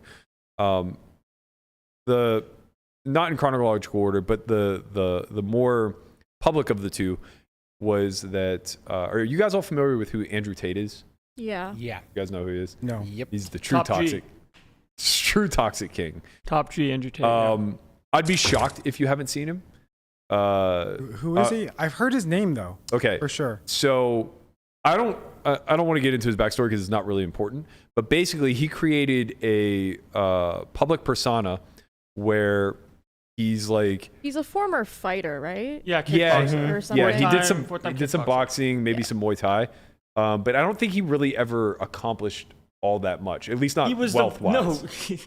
He won. He was like the world champion kickboxing four times in a row. Right. But it didn't equate to like any level of wealth or or notoriety. He didn't become rich because of kickboxing. Exactly. Right. Well, no sports like that. Right. Yeah. Okay. So that's kind of my point. It's like you wouldn't necessarily know him from that. What he did though was create this like what he would consider to be the alpha male persona, where he's churned out tons and tons of social media content. Yeah. Basically creating some sort of hierarchy between men and women, and just really going on record as saying like he believes in gender roles, and I'm very much downplaying it. Guapo has a clip. You're downplaying it by a lot. Let's go ahead and play it.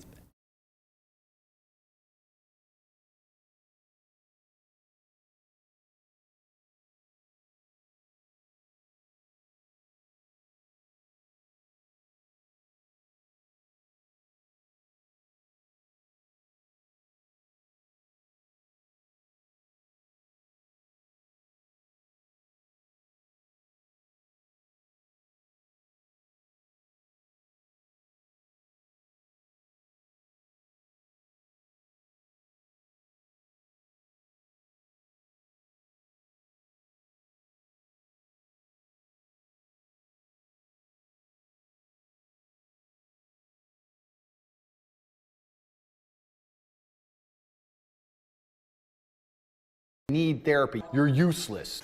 And now, who knows where they're going to go, right?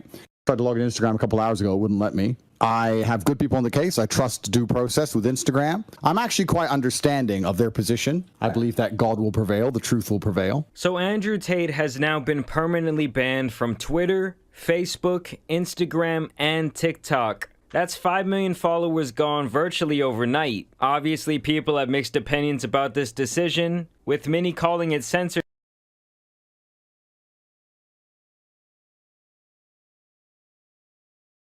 We good? All right. So basically, he's been completely deplatformed.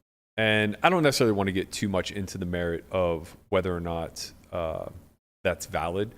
I actually think that we could probably save that for tomorrow's show because it's probably a longer conversation. But what I became hyper aware to as I saw this guy gaining popularity and showing up on every one of my social feeds, showing up on all of my YouTube pages in spite of the fact outing that yourself as your algorithm being misogynistic. Self-reporting.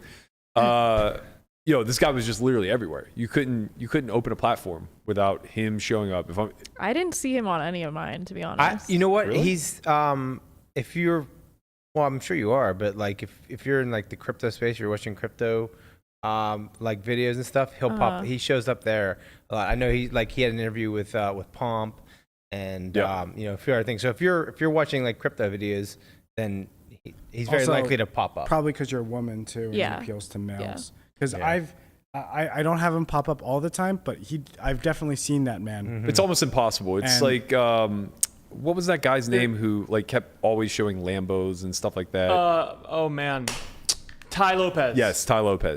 Yeah, so the thing with the Andrew Tate clips and stuff is there's a lot of YouTube shorts of clips of like him from interviews, and he'll show up like if you watch like gaming stuff, if you do whatever, because he's done stuff with like XQC, Aiden Ross, like a bunch of like big name Twitch like gaming industry people. So like if you're like younger or like in the gaming thing, basically like, anything you'll scroll and you'll find it. Basically anything that covers a male audience. Yeah. Gaming, sports, crypto, poker, like all of this stuff is going to be generally targeted towards men, and you're almost certain to run into it. I don't care that much about Andrew Tate, and I don't care that he's been deplatformed. I actually probably haven't given it too much thought as to whether or not that is a valid response or not. What I do care about is how fast he rose in popularity. And that's kind of really what got me thinking a lot deeper about like the responsibilities that we potentially carry whenever we do have a show like this. And what I find to be frightening, and I kind of mentioned this a little bit to Ali, is that this guy is an expert in nearly nothing, right? So he has some sort of fighting background, as best I can tell. And it seems as though he may have grown up in some level of affluence. But that's it. Like, this guy is hardly some sort of Harvard grad with a background in socioeconomics or anything that would ever lend himself. What's that? Any kind of business background or business or psychology or behavioral psychology, anything that would allow him to have such a strong opinion on gender roles. And basically, like, you know, it's very clear he's targeting young males, right? Somewhere between the ages of like 16 and 25, 28, whatever, that are a little bit lost, seeking some sort of guidance, and ultimately trying to figure out what it is that they like, what their worth is to the world. And he's basically very much a Blazarian type who's saying your worth to the world is the ability to provide, the ability to offer security and wealth. And so, like, you know, here's how to become a pickup artist, here's how to become stupid rich, and here's how to buy a bunch of toys that women will fawn over, right? And that level of shallow marketing just works and crushes, yeah, but man. he's kind of like a shitcoin. Yeah, exactly. He's Precisely. like the personification of a shitcoin. He is the personification of a shitcoin directed towards young males. Yeah. And what it made me realize is this makes sense. YouTube wasn't that popular when I was that age, so we didn't get bogged down by the noise, right? It was a lot easier to find signals. And maybe not even, right? Maybe it was just that like the people we aspired to had no platforms. Because like I looked up to athletes and I didn't know if they were good or bad people because they didn't speak out on anything. They just showed up on Sunday, did their job, and got accolades for it, right? So I just wanted to follow in those footsteps. But now everybody has a platform. Everybody has social media. Everybody has a following of some sort. And with that comes a different level of responsibility, especially if you are trying to capitalize on it to monetize, right?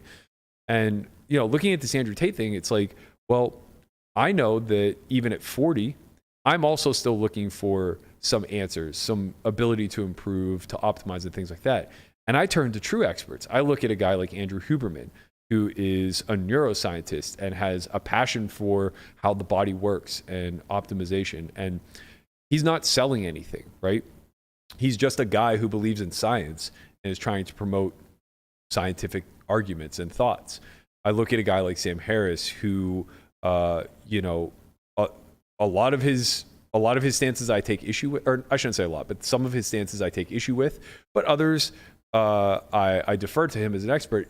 In any event, though, the man is a certified genius, right? Like he can get it wrong and still have a relatively intelligent take on something, right? He's qualified to at least speak openly what his opinions are, I think, to some degree. Now, maybe he gets disqualified by true experts on the topic that he's speaking about, but I also think that he's pretty quick to walk it back when he gets it wrong. Guys like Andrew Tate are just like these poisonous darts that come into a certain targeted audience and just absolutely kind of cripple them through promises of riches and spoils, through very selfish endeavors that are thoughtless and mindless when it comes to the people that they're truly exploiting. Now, the reason why I think this is parallel to what I kind of want to talk about as far as like what we've learned throughout all of this is I had a very thoughtful friend reach out last week or maybe slightly before and he had some concerns with a Twitter interaction that I was having that started specifically over sharing a video of a woman going through a transformation and me having some exchange. And it wasn't that thread that he cared about. And rightfully so. I thought that thread was actually, pretty reasonable. Two sides disagreed, and it kind of got left at that. But eventually, it started to devolve into something a lot more widespread. So eventually, Bonomo kind of came in, gave his unsolicited thoughts on why it was bad, and the argument reinvigorated. When it was all said and done, I very reactively had just kind of thought that it had gotten to the point of such ridiculous takes where, he was kind of arguing a causal effect between this video and suicide, that I wanted other people to see for themselves what was going on in the thread. And I didn't think beyond that at all. It was just literally like, I bet there are people who don't realize the conversation that's taking place here, and I think it'd be meaningful if they did, right? So I quote tweeted. And that in and of itself probably would have been fine. But I messaged it in a way that was very much riling up the troops. And it wasn't meant to be that way, but it was a very charged message where I kind of quote tweeted and said, like, this is everything that's wrong with the political climate today. I agree with almost everybody in this thread on big issues. But when you look at what happens when we start to talk at like a more nuanced level, I want to distance myself from this level of irrational hysteria. And I was mainly speaking to Bonomo making that correlation between the video and suicide, but understand that there's 10, 15, 20 other people that are tagged in this thread. So what ultimately occurred was something that I didn't really consider, but I acknowledge I absolutely owe an apology for. There was, without a doubt, going to be a rallying of the troops, so to speak. And it's very similar to what guys like Andrew Tate and others do with their social clout. They just latch onto an inflammatory idea or a divisive idea of sorts, and they pitch it to the people that they know will support. And then what ends up happening is people come out of the woodwork to back that idea. Now, the problem with that is online culture is just fucking the worst, right? So it's not an exchange of pleasantries where, people who support your side come out and say, well, I think what you're overlooking on your side of the argument is X, Y, or Z, right? No, it's like visceral trolls that are just coming out of every corner of the internet to attack whoever it is that you are basically trying to shine a light on. And I think after having this long conversation with my friend and now seeing like Andrew Tate's rise and fall, it's becoming abundantly clear to me that I'm not just the random poker player with 3,000 followers any longer who can off the cuff kind of give my opinion on something without putting any thought into the messaging. Like, I understand the Galfond approach so much more now, and I never really did, because it was always kind of like, well, Phil, you're a leader and a voice in this community. Why don't you speak up in real time more often? Yeah. And I kind of get it now. It's because he carries that weight and he understands that level of responsibility. And, I don't want to walk things back. I would much rather be able to stand firmly behind the things that I believe in and the things that I say. But admittedly, I certainly act very, very impulsively, especially if I'm engaged with somebody in some sort of heated debate. And, I think like to Bonomo, Jen Jacobs, and everybody else that was in that thread, I definitely owe them some level of an apology because even though my intent wasn't for what ultimately happened, I do think that is the end result. And, I think it's easy to kind of just like chalk it up to, well, that's internet culture.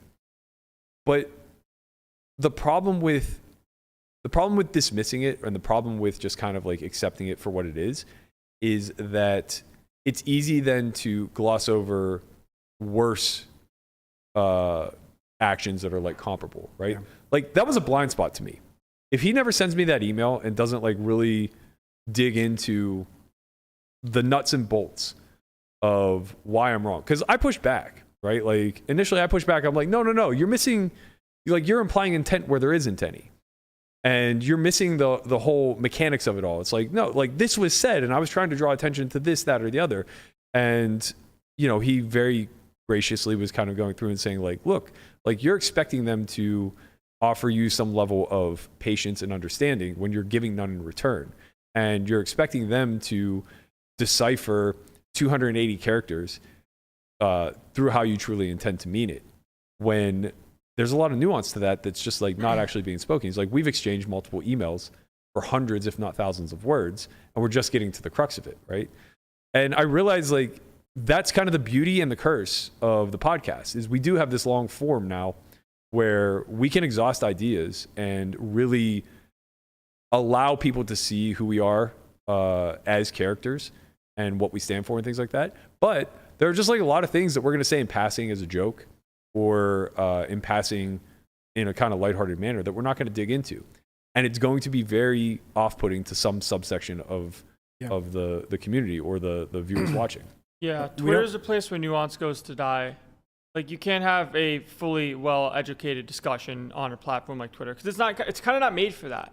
But when it comes to like podcasts and stuff, and we like address things and that stuff as well, it's really difficult to convey the entire take that you're trying to have and also try to find a middle ground as well. Because it's not like you're trying to champion for I'm right, I'm always right, I always know what the right answers are. But it's hard to have that back and forth when you only have 280 characters to go off of without actually having any form of like inflection in voice and tone or whatever. Because then some things just become more than they actually are.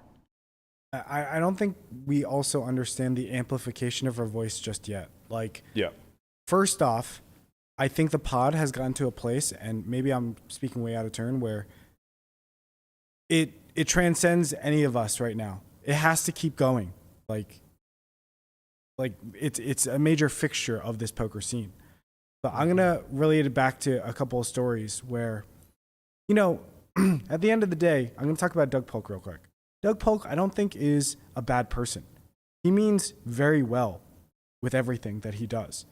He's trying to grow the poker community. I truly think that's his intent. The videos that he put out and the community has bred, at least back when he was streaming next to Jason, the community that he would build was very my side, or you're with me or you're against me. So Doug Polk, his followers would come into our chat and say some of the nastiest things I've ever seen. Well, not ever seen, but on the nasty spectrum, it's really bad to Somerville in particular. And I just remember like, man, this guy is such a fucking douchebag. The whole time I was thinking that. And I'll go to watch his content and I'll be annoyed with him because I know, or at that time I was like, this guy is like evil. Like he's sicking his community on us all the time. And then I look back also, and nowhere did he ever say that. Nowhere did he try to do that.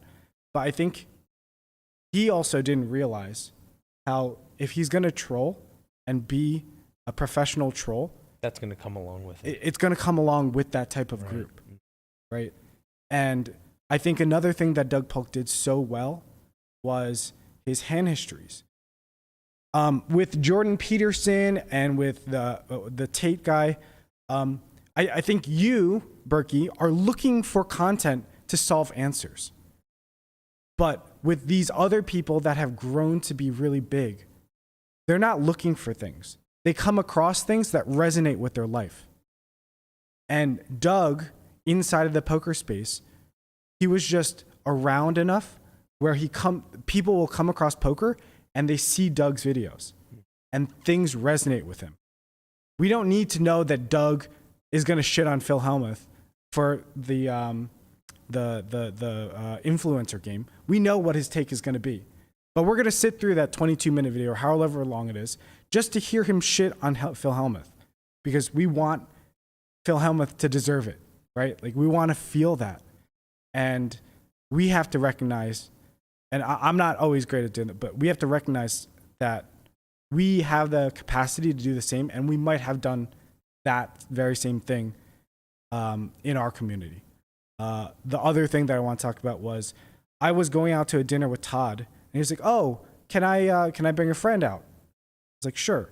So we meet up, and it just so happens to be the head of content for Poker News that joins us for dinner, and it was instead of me talking to Todd, Todd is one of my very good friends from gaming. He lives in Germany. He's from France. We don't see each other that often. This is our last meal together. The entire conversation was me explaining that we don't hate poker news. Yeah. You know, that we are allies at the end of the day. And what I find out is that poker news overall thinks that we're in a fight. Like they think we hate them. And it couldn't be for anything further from the truth. Mm-hmm. So I definitely have walked away with, we need to be very careful with how we are arguing ideas on this pod, because there is unintended consequences that we're committing. I think that's largely true. I think that I think it becomes a little bit different at the corporate level. Like if we're still customers in this community. So like to criticize like a Poker Go or a Poker News or whatever, I think that that's generally going to be valid. But I'll give you a pushback in that poker, the Poker News guys, yeah, they run very, very grassroots. Yeah, I guess that's the thing though. Their monetization isn't at all what the monetization you are implying on the pod. No, of course. But like when we talk about Poker Go, Poker News, WSOP, whichever company it is that we're talking about, we're not talking about the boots on the ground reporters. We're not talking about Brent and Jeff Platt. We're not talking about the people at WSOP that are handling your buy-ins and cash outs for online and stuff like that, right? We're talking about like decisions that are made at the top. And you're right, we could be a lot more clear about that messaging. But I'm much more concerned with at the individual level, because I think when we all agreed to do this, something stuck in the back of my head that I kept repeating over and over again. I thought we did a good job of it, but I'm kind of realizing now that maybe it wasn't as good of a job as I thought. And that was, I never want to be Doug, right? Now, we didn't really create any hit pieces. Like, he would go out of his way daily, weekly, whatever, to just curate content as much as he possibly could around some sort of narrative that he drew up that was ultimately going to be a hit piece on somebody. And for the most part, in my opinion, I don't think we've done that at all. I guess you could say that maybe we didn't quite give Rampage or Bunny a fair shake, but I would argue otherwise. Post is like Sklansky. Yes, right, fine. But like, again, oh yeah, that's just got to be deserved, right? Like, it wasn't like we were drawing an opinion from other opinions. We were drawing opinions from public record. So it's not like, yeah, I mean, whatever. Like, I'll stand by that episode for the most part. Like, I agree, I wasn't living with that whole crew back then, but like everything we found, I think, was pretty well corroborated. What I really realized though is that when people are in a position to have platforms like this and speak, and again, this relates back to the Andrew Tate thing. I think what I'm often noticing is that these guys get through and become such prominent aspects of young man's culture due to the fact that others with platforms that have more ability to lead or more ability to guide the next generation in a more impactful way are either choosing to be incredibly diplomatic so that they don't offend anybody because they're trying to cast the widest net that they possibly can. Mm-hmm. Yeah. Or they are trying to just navigate based off of whatever environment it is that they're a byproduct of, which leads to to use a term that Melissa uses a lot, weaponizing incompetence, right? Just used once, but in a good form. Well, I mean, you constantly joke about it and bring it back up. But like this idea of being unaware and that just being okay, right? Like that was kind of my initial pushback, was like, I always lean on the idea of intent. It's like, well, my intention was never obviously to have anybody get trolled. Yeah. If anything, I was just trying to get eyeballs on the conversation. But if the end result was that they got trolled, then my intention gets lost, right? And so now I'm effectively weaponizing my incompetence. And it's kind of one of those things where it's like, if that's something that you do and then realize through some means or another and apologize, okay, fine, like, be better. But when that just becomes your shtick of just constantly like poking the bear and then just shrugging and saying like, I don't know any better. You know what I mean? Like, it becomes what the next generation like looks to do, I guess. And I think that becomes the challenge, because I don't necessarily agree with all of the philosophies and ideologies of either side, for that matter. But I agree with the general spirit of treating other people incredibly well, and creating some sort of cooperative environment where we're all kind of pursuing some level of a greater good. And I think that often gets lost at the individual level, because certain things will make someone a little bit less tolerable to you, or make somebody a little bit more fight worthy, if you will. And you kind of lose sight of the fact of, when it's all stripped away, that you're just two people who are kind of on the same side to begin with, you know? And I think that that's kind of like what's wrapped around this whole idea of like, I never want to be Doug, because to me, I agree with you. It was never with ill intent, right? Like, I don't think he ever sought out to make people feel badly about themselves. I just don't think he cared, right? And the whole thing was just that it was a very good business tactic, and he knew that, and it blew him up, obviously. Like, he capitalized on it. And same thing with Blazeri, right? Like, he is who he is in the social landscape because he found a divisiveness about him that had everybody talking about him. It didn't matter if you loved him or hated him.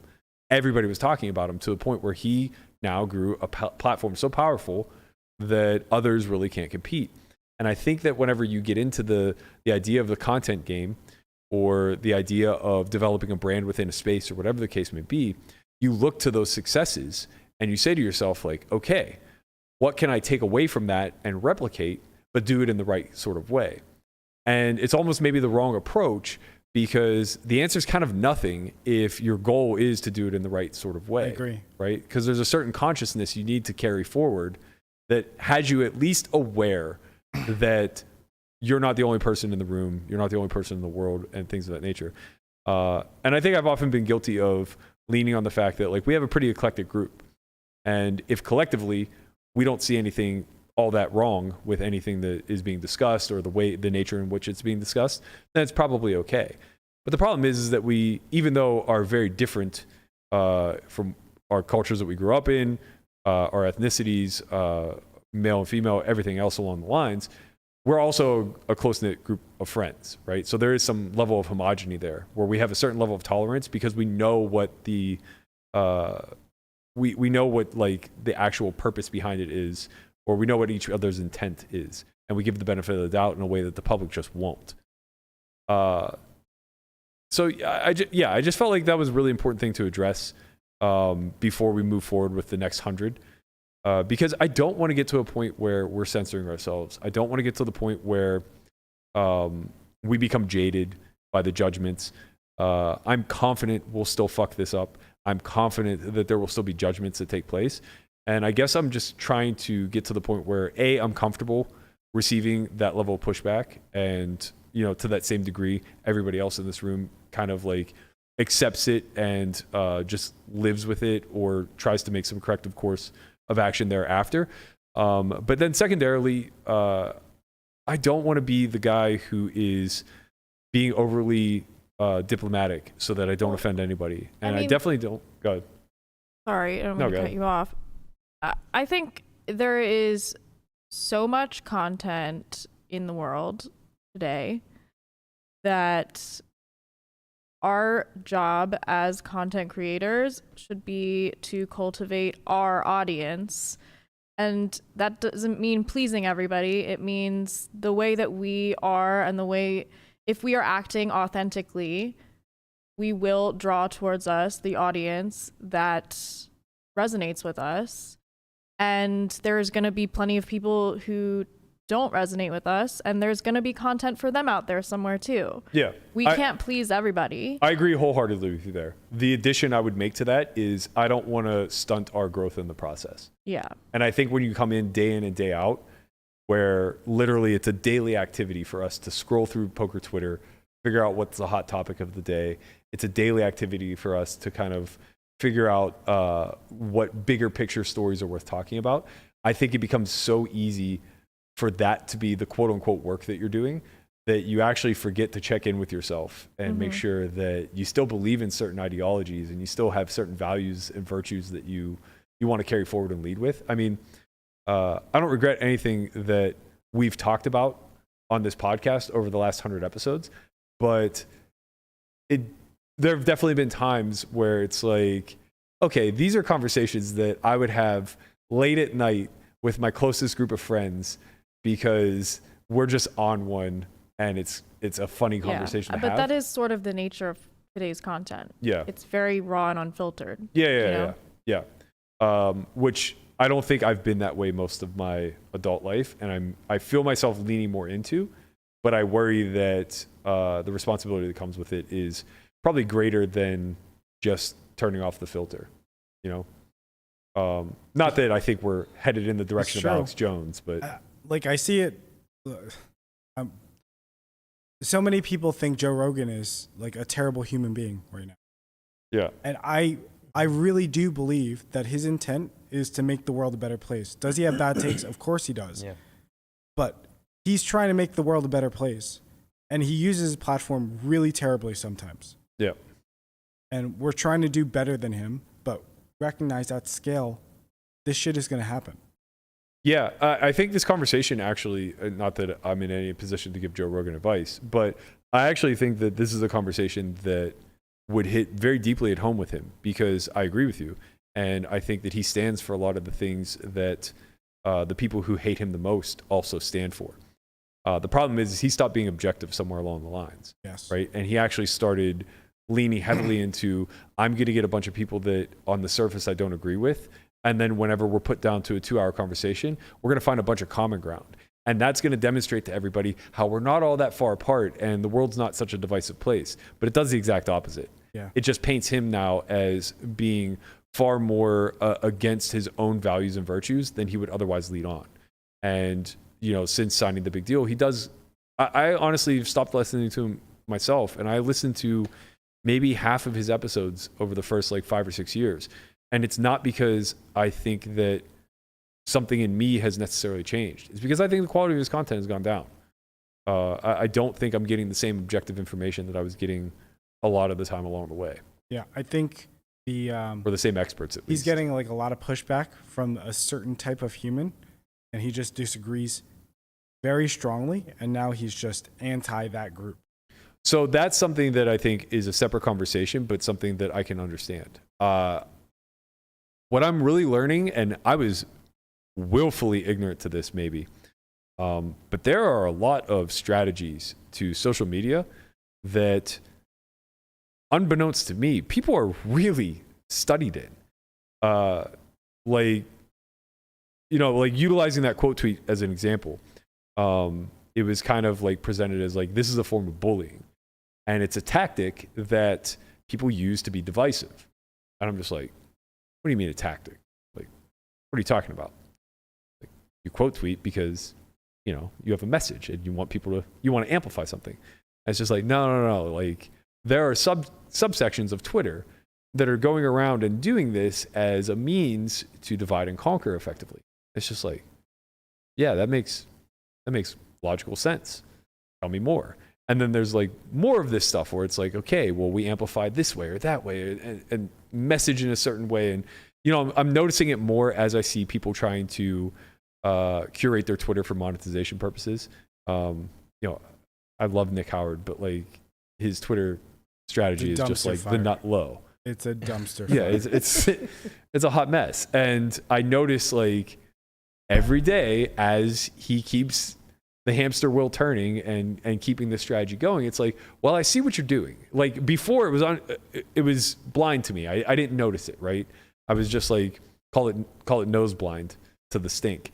But now I see it and I see the purpose behind all of this. And it's okay, well, this probably isn't going to accomplish what you think it will. But now I recognize fuck, man, literally almost everybody with a platform on Twitter that's tweeting is doing so with the intention to have some sort of outcome.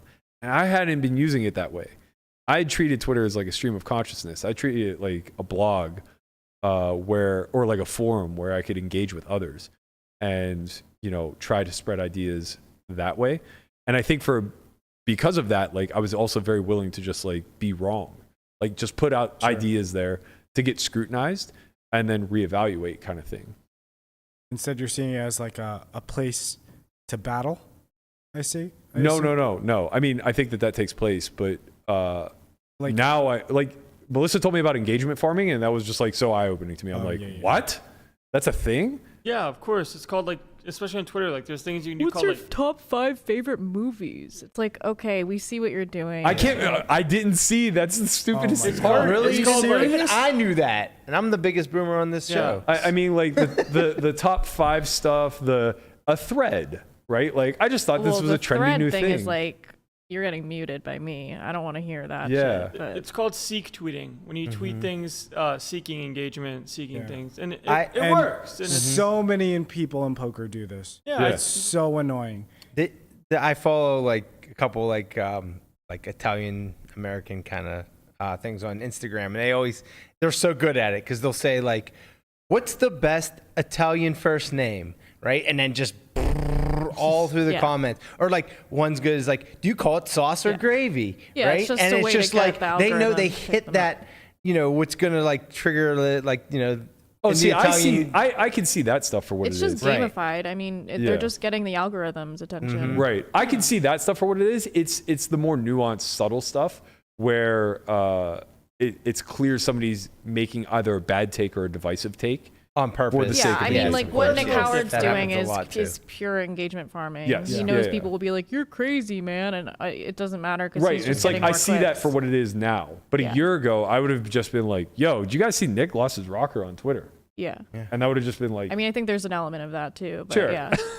You like put like a misspelling in like the title The of a YouTube. Kardashians do it. Right? They'll so people will be like, Photoshop "You misspelled themselves. this. You misspelled this. You misspelled this." Yeah, like they'll Photoshop themselves like incorrectly. They'll like move a weird arm or something because people will talk about it more, and then they'll get more I mean, engagement. that's just how social media works, and you just can't take it like that seriously, so to speak. It doesn't really matter if someone's doing it or not. You have the ability to mute them if you want or not see it. Yeah, right? I think just a game. I think I understand where you're coming from specifically because I do this shit all the time. I'll tweet some stuff on purpose. That's just like really dumb. Right. But I more so understand because you're coming from a younger age bracket. Yeah. And you guys are indoctrinated into social media pretty much for your entire life. Yeah. So I do think that there is this like hard divide between people that are like my age and slightly younger, and then people that are in their like mid-20s and younger. Yeah. And for the mid-20s and younger, that's the crowd of kind of like it's a combination of what's the most extreme thing I can do for attention.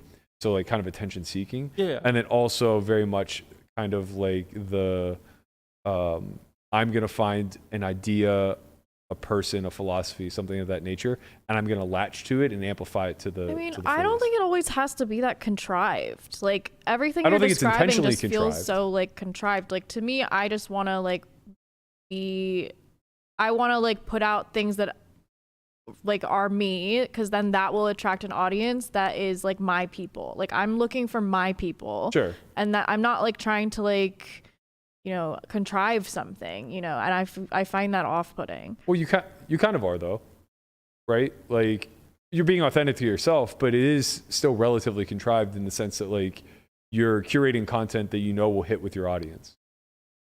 Well, it's more so I'm just trying to attract my audience and build my audience. Like, whatever that ends up looking like. Right. It comes I from a guess what I'm place saying of- though is more from the consumer side. I'm not specifying this to you. I'm saying like the 25 and under crowd, there will be some that try to emerge through either authenticity or through extremism, where they just like put out wild, outlandish stuff and it goes viral, whatever. But more so from the consumer standpoint, I think that that's largely going to be the collective that is drawn in by the bright, shiny object, by the Andrew Tates of the world, by the Blazarians of the world. I'm not sure what the female equivalent of this would be. Maybe it would be the Kardashians. I think there's or a the difference when Caitlyn there's an Jenners. intention behind it, right? Like if someone posts something that's like a meme or something that they find funny and they post it because it's them and it's on brand for them and it's whatever, and there's no hidden agenda or there's no something you're trying to work towards for doing it to like gain an audience and then do something else for, like just funny. Yeah, there's just no big deal. Like that's what memes and tweet threads are for. Yeah, I feel like Like- you're not listening to me. Well, like I feel like you literally just didn't hear what I said.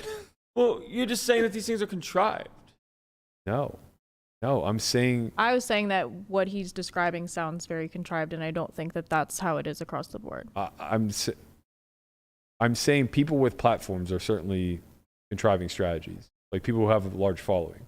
Not everyone, right?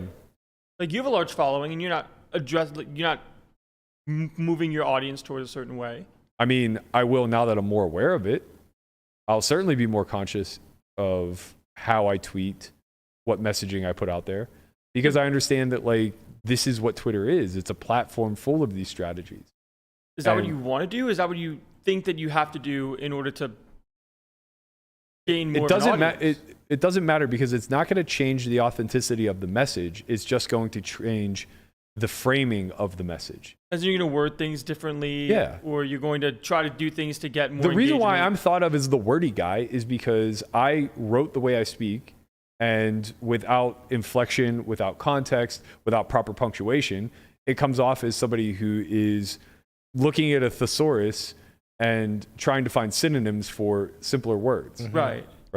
But like if you speak with me, that's just basically how I talk, and I am sloppy with language. Like I speak very quickly off the cuff. I don't put a lot of filtering behind it. So like sometimes I'll bastardize two words together or whatever. Is that how you want to tweet moving forward? Or is that moving forward, me being more conscientious of the way I construct the messaging, the syntax, all of these things, I think is absolutely necessary to the platform. Not because I'm trying to garner a bigger profile necessarily, not because of monetization purposes, but because of just sheer and utter conscientiousness. Right. Okay, so you weren't using Twitter as effectively being yourself. Wait, what? Oh, I was. Because what you're saying is you want to care about the way that you tweet, or you want to tweet differently, or you want to be more concerned about the way things come across. Like when I use Twitter, I just do whatever the fuck I want. I don't think about any of these things. Yeah, that was exactly the point I was saying. I said I think there's a hard divide between like 25 and under, and then people in their 30s. Right.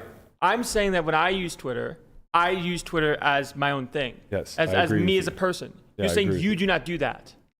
Oh, I do that. Oh, so where's the difference? He's saying he doesn't want to do that. I'm saying I don't think that's responsible. Why?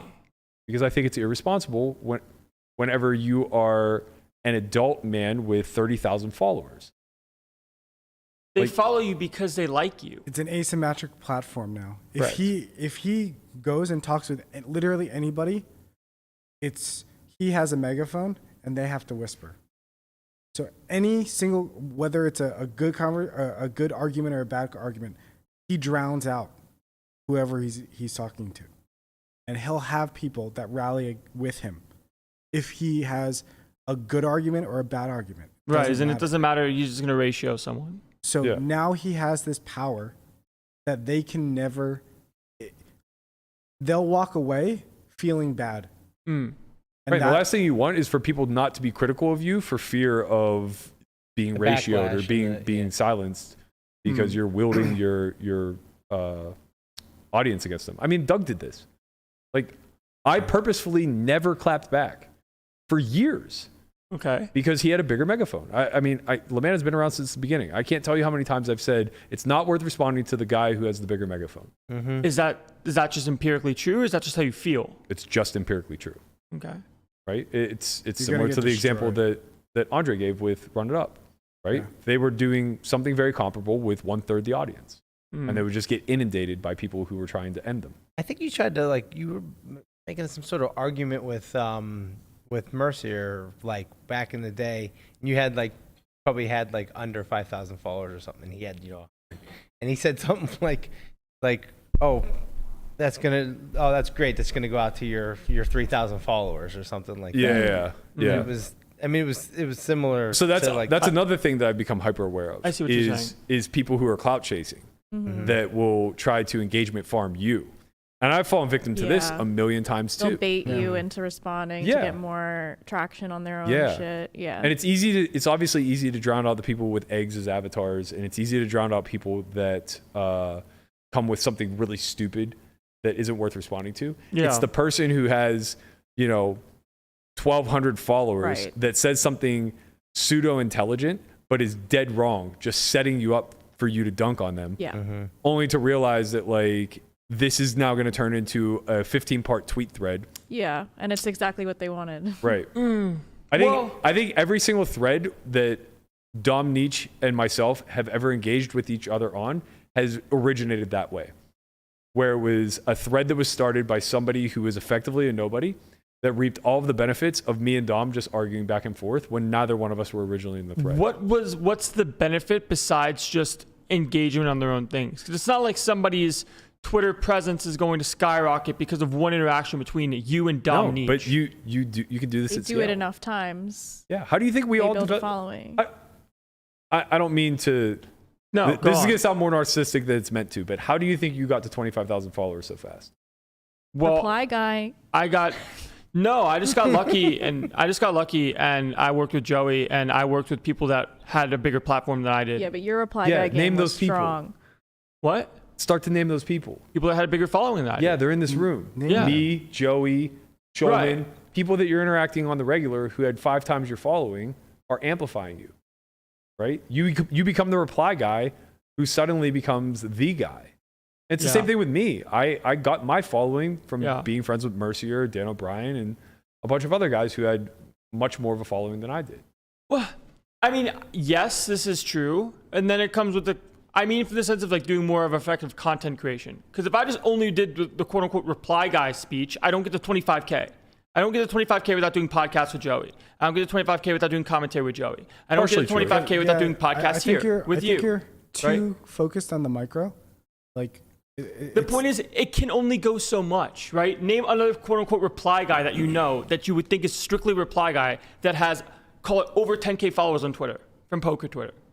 Well, poker is a different beast. Right. We're talking about the we're platform talking as a just whole. in aggregate. Like you can see so- with all of Mr. Beast's friends at scale. But they work with him on their content. I understand, but Yeah, but you can't name a single one of their names. Well, I do watch their content, so it's not the point.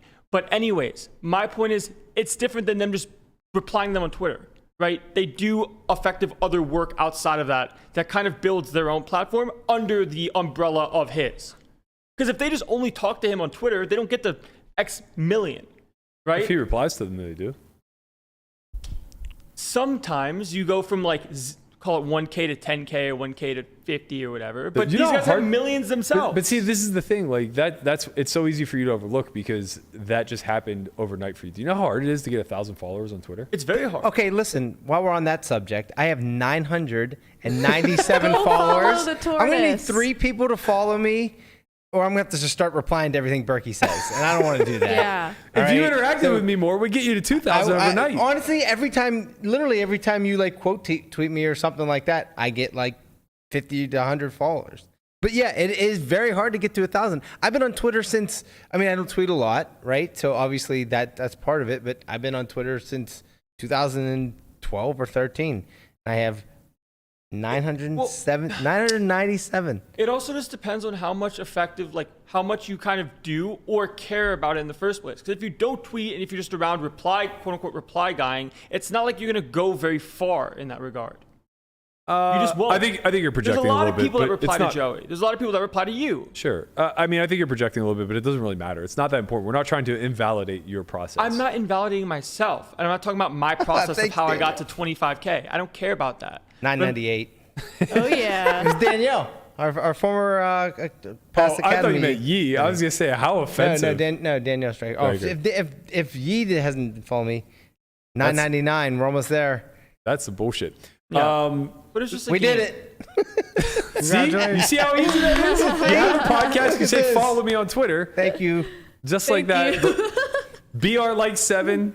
If you're not following already, he's a good time on there, guys. He'll tweet you some barbecue recipes. We're gonna have to look. We might have to get a Twitter strategy carved out for you, buddy. We're gonna have to get like weekly recipes carved out. Some maybe controversial stuff. some tortoise some memes. engagement farming. I have karaoke videos of him. Karaoke video. He's They're gonna step solid. his meme game up a lot. Yeah, but that's part of growing the Twitter following. It's not just reply guying. All right. If he actually started to care about I Twitter, don't you'd be care great. anymore, Landon. Like you're taking this way too far and way I too don't out of think I context. am. Well, I don't. All right, what point are you trying to make? If we Christian concede everything you say, started following you. Twitter's just a Christian, Chin just Wow. started following. Wow. What the hell? that's You better fucked up. block him. Thanks, Chin. Well, Landon just followed. I had know. to beg him. I might have to. You should unfollow- block Christian back in return. I might have to unfollow him now. All right, let's move off of this and put a bow on this 100th episode. We have 5 winners for the homeschool giveaway. They've been chosen. Mark Wagner, who also included a Landon bingo card. We'll have to check that out at some point. Rosie, why? Why do you do this to me, man? Pick people with like. Can her last that name hard be? of a name. What is it? Wait. Can her last name just be Smith? Could be. Desprez? Why am I always the one who tries it first? It's Rye Hillen, Josh K, and Coulter Lammy. You 5 will be emailed access to the Solve for Why homeschool. Wait. Emailed access? You have to give them access. No. Here's what happens. You winners go to solveforwhy.io, sign up for the free account. That's all you need to do. Well, they already did that, or else they Okay, don't well, if qualify. they already did that, then all I have to do is I will go and I'll just give you access, and you will have access Right. by the end of the day. My bad. Okay. Yep. So yes, through your solveforwhy.io account, you will now have access to the homeschool. It's the by the Homeschool end of the day. 2.0, correct? Yes, Homeschool 2.0. 2.0. So look for that on your dashboard. The La Manager will give you access before the end of the day. Want to give another shout out to everybody who hit us with super chats. We really appreciate you guys sticking it out for us with the 100th episode.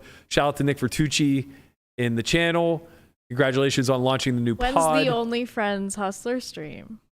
Wait, say that again? When's the Only Friends Hustler stream, Nick? Only Friends Hustler stream. The when? fans want it. When? Yeah, you tell us, man. We'll figure it. We'll podcast from the Vertucci studio. Mm-hmm.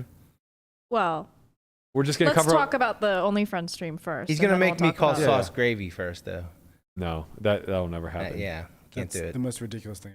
Absolutely ridiculous. Thank you guys so much for tuning in. As always, please like, subscribe, leave a comment below. We appreciate you. We're going to be back to normal tomorrow for a regular 1-hour stream. Conrad will be back in the building. I think we're going to be live at 4 p.m. tomorrow to accommodate his travel schedule because he's a prima donna. The rest of the week is still up in the air. Not really sure. We're going to test out some times, see what's different. We obviously know how the noon slot performs after the WSOP, but I want to look at some later afternoon time slots as well, especially because Landon and Melissa will be in LA from Wednesday on.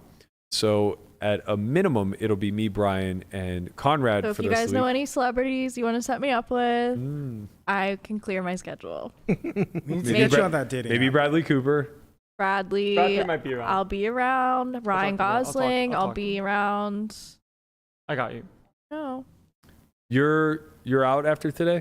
I think Andre? so, but we'll see. I'm gonna try to come in. Yeah, Okay. come in tomorrow. We want to hear from you. Yeah, maybe Brian will bring a little barbecue. Yeah, maybe. Probably not, though. A little Okay. barbecue. Nick Vertucci says let's do it. So Oh, binding. That is binding. Chat is binding. Now hold on a second. I don't want to commit to something that You don't want to do it? No, I Well, do. you I just don't want to we'll- commit to we'll find something a we haven't fill-in. thought through. Like, I don't want to go to Hustler and just have the 6 of us playing. Why? In a That would be so fun. But we could do that anywhere. But we want to play against their whales. Okay, so like put in 1 or 2. Like- There's only 6 of us. We don't have to do 6 max. Yeah, no, like you and Lamanna could play the Monday stream. And No, we're not dividing up. This is a group effort. Just because you want to play, you can Man, she negotiate really that wants to separately. stack your ass. I mean, okay, fine. The I guess. content would be so good. Okay, hey, you have a vision. I don't want do. to trample it I without do have a knowing. vision. Okay, she has a vision, Nick. Talk to my manager over Yeah. here. She has it all locked down. But if we get a game and it's for multiple days, then we're gonna have to take over your studio and do a podcast also. Yeah. I mean, we have to fill that time slot. Yeah. And I know that your set is beautiful. But I hope with the 12 logos of the Nick Vertucci show that are on the wall, we can maybe find a little room to put up a tiny little OnlyFriends banner if at all possible. Yeah. Maybe we just bring like a little flag. I don't know. All right. Thank you guys again for joining us. We will be back 4 p.m. tomorrow. And then at some other point in time the rest of the week. We'll see you guys then. 1009.